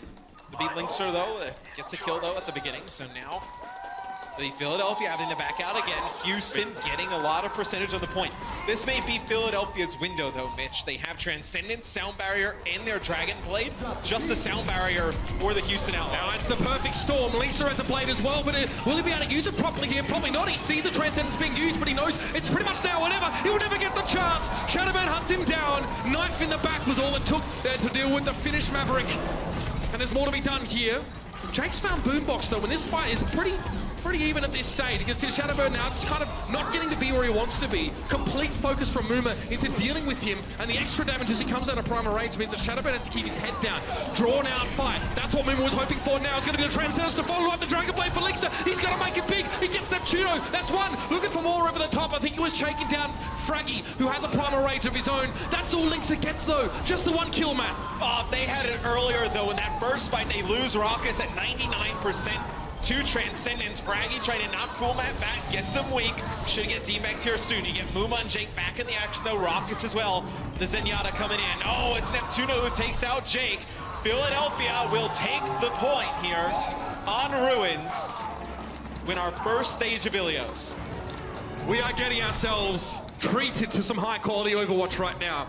We were skeptical. Start of the round. We'd seen a brief stint from Shadowbird on that Widowmaker on Route 66. We wondered, will this be sufficient to take on Linkster, who has had so much, so much frag-leavy material on his Widowmaker in this season? And yes, the answer was yes, it was enough. It's like, I feel like I almost, the Caster Curse jinxed the tanks of the Houston Outlaws at halftime, where I said, like, how great they were playing and how they were dominating the tanks of the Philadelphia Fusion. Fraggy and Poco have come alive these last two maps. Poco finishes that first stage, 11 limbs, 6 final blows, only 1 death yet again. So playing quite well on the D.Va. Linkster plays 76 here. It's going to be the dive that comes out for the Philadelphia Fusion. The monkey is on the back of the Outlaws, drumming its fists. The Philadelphia Fusion already had their scalp in week 1, that first stage. Let's see if they can come back. So far, a decent start from the fight. You can see that Neptuno here can't really do too much. The dive heads up to the high ground. He tries to give them that early speed boost to start them off, but he might have to switch even. Yeah. We'll see what he wants to go for. That was extremely aggressive there from the Philadelphia Fusion. They just jumped right up into the high ground, right at Linkster. And there was so much support there for him, right? I mean, everybody is up on the high ground for the Houston Outlaws. They're able to just support Linkster. He does a ton of damage as the members for the Philadelphia Fusion fall. So now it'll be the Houston Outlaws in control of the point. Carpe is going to go in the back, try and get a touch. She is. He's going to force Muma back. I suppose I thought a bit of a switch in approach here for the Philadelphia Fusion. They come in now from that middle area. Cormat Low had to take that mega health pack away and had to be careful because Poco was in a position there just to chunk him straight out all over again. The point, though, not really being contested. You can see that most of the fighting's happening in that middle plaza. And Jake is kind of going back and forth on patrol duty. just in case anyone overextends from the Fusion. They're happy to keep Philadelphia contained in this part of the map.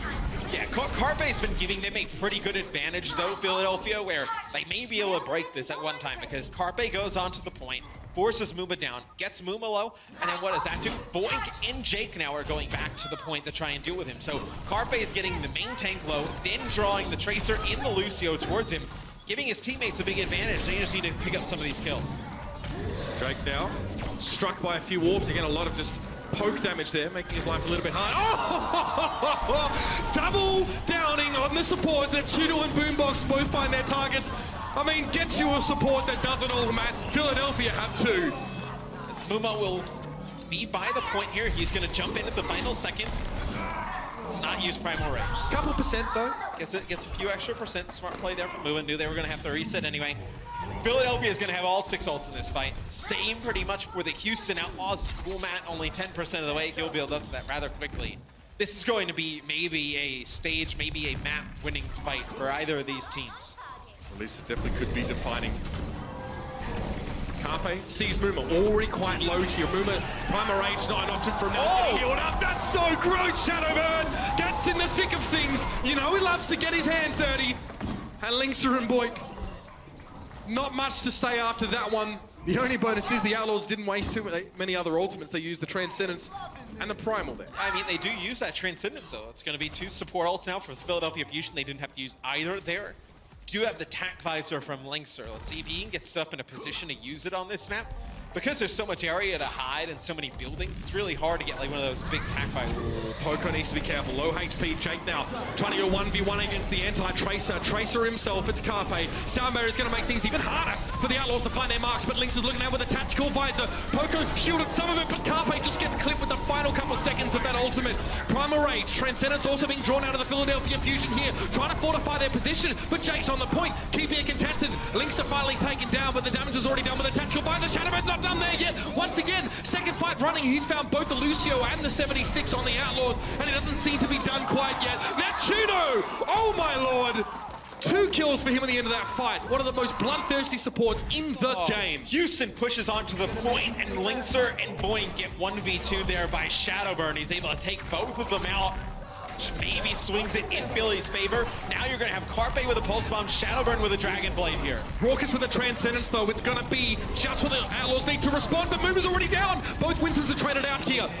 Both main tanks are missing. I think removed, but Carpe gets Coolmat desuited, so there's no tank presence now for the Outlaws left. They need to have it pure damage. That's all they've got to work with. Shadowbird biding his time. He suspects probably that there's a Transcendence in the mix now. He allows Coolmat to get resuited. Needs to get to the health pack. 10 HP, no. Easy fight there. The Outlaws clean it up. So the points will go over to Houston. They still hold on to that Transcendence, which is big for the Outlaws. And Linkser will build up towards this tactical visor yet again, as Muma's going to have a Primal Rage. So if things get scary for the Houston Outlaws, you'll have that Primal Rage to stall out percentage on the point. This needs to be a longer fight if the Philadelphia Fusion want to win it. Without a doubt. They need to have They're presence going on the point. to have Transcendence and Sound Barrier, so they may be playing for one fight here, but they lose Fraggy. Not a good start. They need him so badly now. The Sound Barrier only with 5 men on the Philadelphia Fusion. Can they overcome this man disadvantage? Transcendence on the point. Raucous now just looking rather stylish as he heads back around. Flanking, it's going to be Linkser coming with a tactical visor, but Boombox has used his as well. The problem is, there's just not enough volleys for the Philadelphia Fusion present on the point now. It's just Poco, half HP. Fraggy desperately trying to get back in, but in overtime, and the Outlaws have control. Here, Link's Rocket connects. Another one perhaps for Linkser as Coolmat takes down Poco, and we're going all the way. So Shadowburn is holding on to that blade because he's waiting for that Transcendence to wear off. Muma pops Primal Rage and knocks him off the side of the map, so that blade never comes into play there. This is just like their first series in Stage 1. Goes all the way to the wire, all 5 maps, 1 point. It'll be well to decide it. Here's the true test of mettle of our players here in the Overwatch League. Long matches, intense fights, series going down to the wire, and it's all gonna end here on the map of Well. And I wonder, you know, maybe go back to that Pharah. Remember it gave the Houston Outlaws some trouble there on Nepal? Shadowburn has a very good Pharah. Maybe bring that out here, but it looks like they're gonna decide to just go Genji Tracer. They know most likely on the other side Linkser will play 76 here on this one. Back to basics for the Fusion. I mean, Neptuno, by the way, he has 7 final blows. More than Fraggy and Boombox put together. More than Carpe, in fact. The guy's insane. Let's see if he can make the impact here. I mean, environmental kills are just as possible as they were prior on Lighthouse. It's both teams just playing off to the side of the point. No kills gone down thus far, as Carpe does get Jake very weak. They force on in, it'll be Boink that takes Shadowburn out to open things off. Now it'll be Houston moving onto the point, trying to get control. Oh, that's clever from Boink there. Really just pushes Fraggy off course and causes Fraggy just to get blown up. Lucio back in the meta means that life is harder for that Winston to properly access these targets. Yeah, but they lose their main tank, and I'm just amazed how they're able to keep Poco and Carpe alive long enough to just have them just keep getting back onto the point. Stalling it out, it'll be Houston who gets control of it. Well as a point that becomes very difficult to take back. Philadelphia, though, they do have a Transcendence here early. Maybe you invest a little bit into this early game. We're getting rowdy in the crowd, but Houston have Raucous, and that might be the difference maker coming forward. He's close to his Transcendence. Lynx is going to go for the tactical visor regardless, and he made a bit, not more than he could chew. It was like a beacon. The rest of the Fusion just made a beeline for him and removed him, but Shadowburn was taken in response. Pound for pound it's been. So we've gone back and forth, but the Fusion are missing all of their DPSs, and Poco's not having it. He's going to drop off the edge there. Be essentially done with it. Jake now is just sitting in the corner, playing that pivot pole. And it's going to be Muma with the primal range. Yeah, Muma with primal range is going to be able to stall us out for a very long time. It'll be a pulse bomb that takes out Fraggy. So Houston will continue to gain control of the point. They're going to gain the percentages. It's a sound barrier that's used by Philly. It's a Transcendence in response here for Houston. Great timing. Just as the sound barrier expired, the Outlaws came back in with the Transcendence. More healing was available, far more robust. And they're now halfway to their goal. Stopping this reverse sweep in its tracks and rewriting the history books to make it one apiece between these two historically. You feel the tension. You really can. Poco here does have that self-destruct, so he can be a bit more aggressive at least and get himself resuited. There's that sound barrier though. Yeah, and I think if you're Philly, your best route to taking the point back is get that sound barrier out, then get the blade through. They're going to go with the blade early. He's going to find Raucous in the back. Perfect pick. Raucous now out of the picture. Sound barrier was still committed to the fight though, so a little bit harder to cut through these more durable Outlaws players for Shadowburn, but he's already done what he had to do.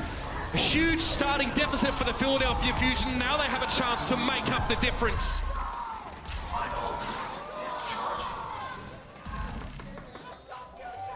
Now, Fusion have to battle all the way back, right? 88% for the Houston Outlaws.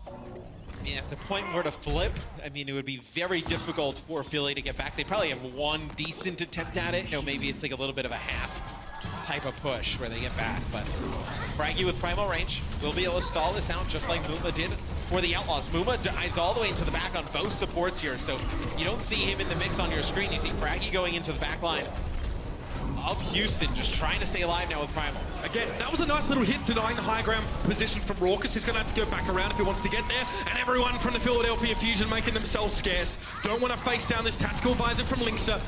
He's looked so frightening all series. And he's not stopping just yet. Sound barrier here coming out for the Philadelphia Fusion. No one Linksa gets cut down. Shadowburn was chasing him, stalking him as he waited in the shadows. And Neptuno gets Matt off the mat. Desuited and all, and the Fusion maintain control. The Outlaws are getting close to those support ultimates. They're going to have two at least to work with in the next fight. That's going to have to be the difference. And if they would have had somebody dive in with Muma there, they would have been able to probably take out both of the supports. Neptuno and Boombox had to go all the way back by their mini health pack force, all the way out of that middle of the map, all the way out by the choke, just nobody else there. Oh, the boot was fantastic. Carpe gets knocked off course. He couldn't land the pulse bomb that he was looking for. That could have been it right there. And now with Boombox going down, things are turning in the Outlaws' favor. Carpe looking for a way to try and salvage the situation, but the fight's happening in over the point. Cormat desuited. Poco still looking healthy, but the self-destruct's going to make it tough. They're going to back away from the point now. Neptuno trying to taxi the rest of his team back into the fray. They need the rest of the Fusion there, but they'll lose the point. So Carpe does force out that Transcendence there towards the end. So he gets Raucous weak. They're able to force out Transcendence. Maybe they're able to get a touch here. They have a Dragon Blade plus their own Transcendence to use. One more fight, Matt.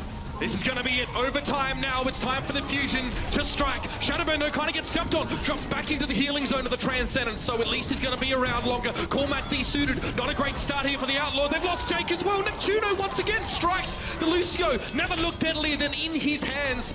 And Shadowburn now might not even need to use a blade. That will be so big. They still commit the sound barrier because so do the Outlaws. Both teams looking nice and topped up, but Shadowburn's going to get his hands dirty. He does. It's cool, Matt. And there's nothing really Raucus can do here. One more slash gets the job done. The Fusion aren't done yet. They regain control and set us up for one more fight. The problem is, Matt, a lot of those ultimates have been chewed through already. It would have been great to have that Transcendence there. Now you're just going to have a tactical visor from Linkser, which may not give you a ton of value coming through the middle, and Boombox switches over to Moira, going to give a ton of healing. Now here comes the attack visor. Attack visor, Linkser can't use it though. Frankie finds him, and Boink is down. 4 players left for the Houston Outlaws. They're going to do something immediately, but Neptuno's there. He's trying to shut down Jake in the backline, boops him away, keeps himself safe, puts the Tracer at arm's length, and movement falls off screen. Now it's going to be Jake going back for the health pack, but that's all the Outlaws can do. No! Once again, the Philadelphia Fusion reverse sweep the Houston Outlaws. Once again, one of the best games of the stage. And perhaps the Fusion are the bogey team that the Outlaws need to worry about. And a lot of people were probably worried. No EQO in the lineup for the Philadelphia Fusion today. Shadowburn shows up in Game 5, 36 limbs, 15 final blows. A lot of big Genji plays. Incredible performance from both teams here. You could see some players started off slow, had to warm up, then they started to go absolutely nuts. And we talked about Jake having a quiet couple rounds early when he got subbed in for Clockwork, then he came alive. Carpe then struggled mid-series. He came back in a huge way. Shadowburn's Widowmaker, what a match between him and Linkser. That was incredible to see. All the good stuff that you could ask for an Overwatch match, you just witnessed.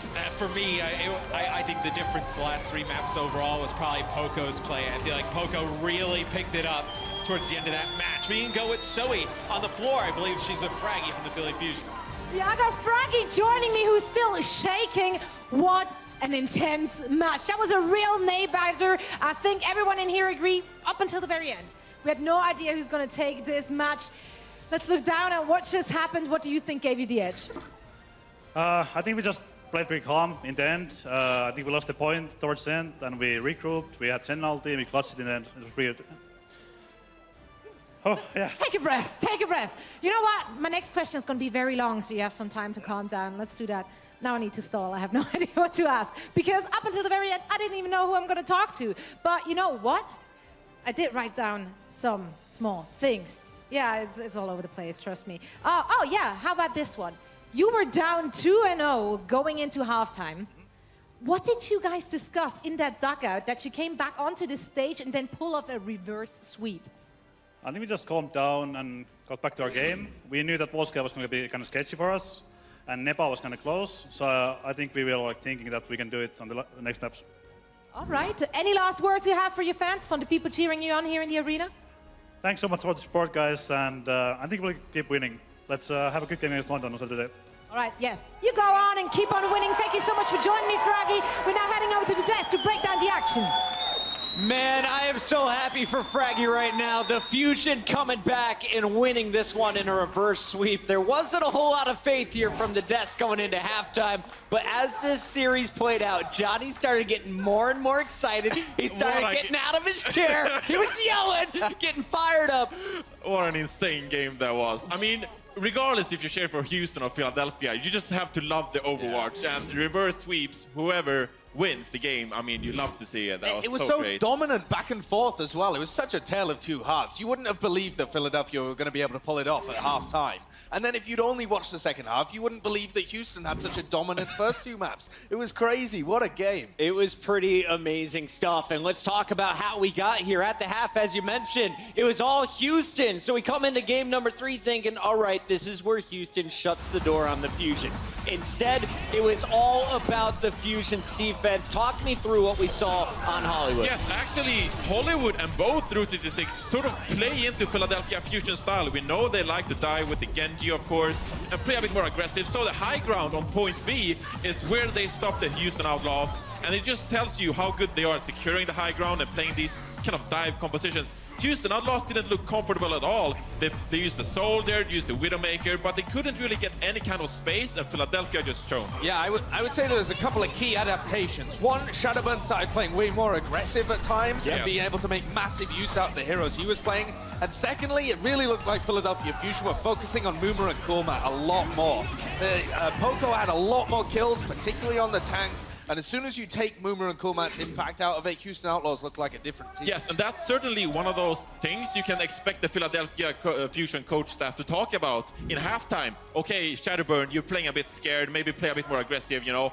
Don't fear the Lucios of like Boink and Raucus, you know. Get in there, and that's totally a reasonable pep talk in halftime. So coming out in second half, it was a completely different Philadelphia Fusion squad. I feel like Poco as well in the second half was winning that Diva battle. Normally we watch Cool Mad say so many nice things about his Diva. Poco was going off. Let's talk about Route 66 though, because this was basically the Sharpay highlight reel.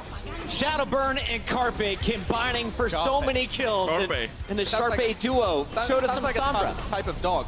Yeah, Shadowburn had a great or a series pen. Here. Yeah, I've never seen Shadowburn play Sombra, and I've never seen Shadowburn play Widowmaker particularly, and he pulls them both out in the second half and plays superbly on both heroes. You got to say, the EMPs coming out from Shadowburn here were crazy.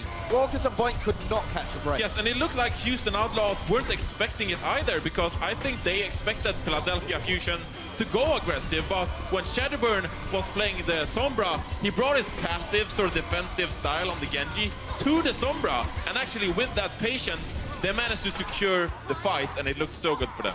So we said something at the end of that game which was really strange. Philadelphia full holds on Route 66. Ridiculous stuff. You've gone from 0-2 at the half. Now it's 2-2. You're going into a game 5.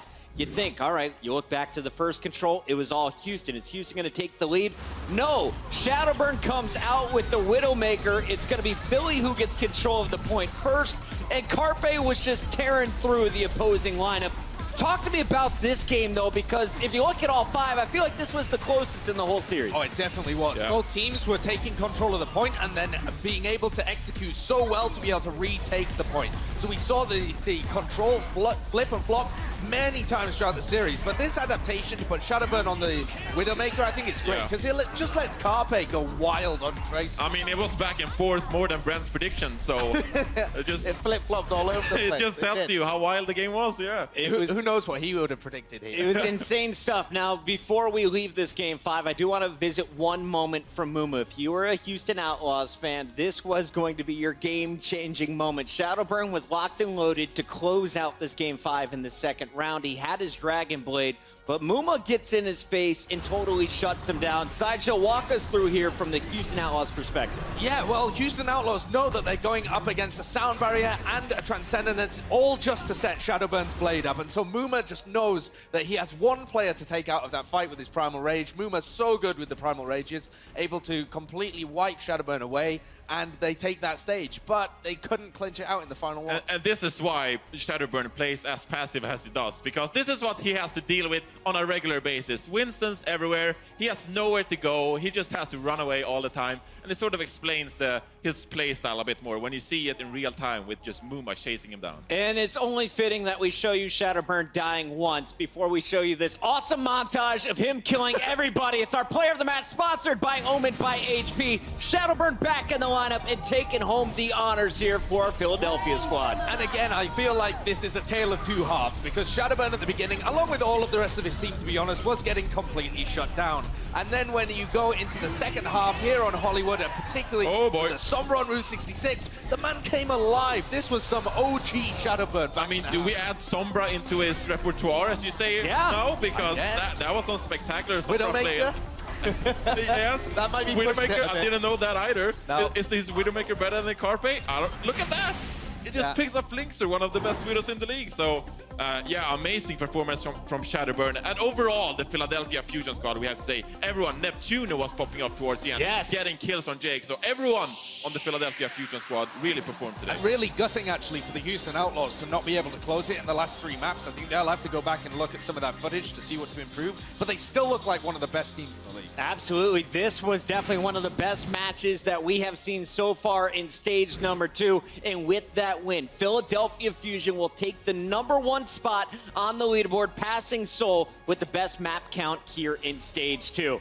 2 matches done. The day's already been amazing, and when we return, we got one more match for you. Boston is taking on the #1 team across the whole regular season. We get another look at the NYXL in just a few moments.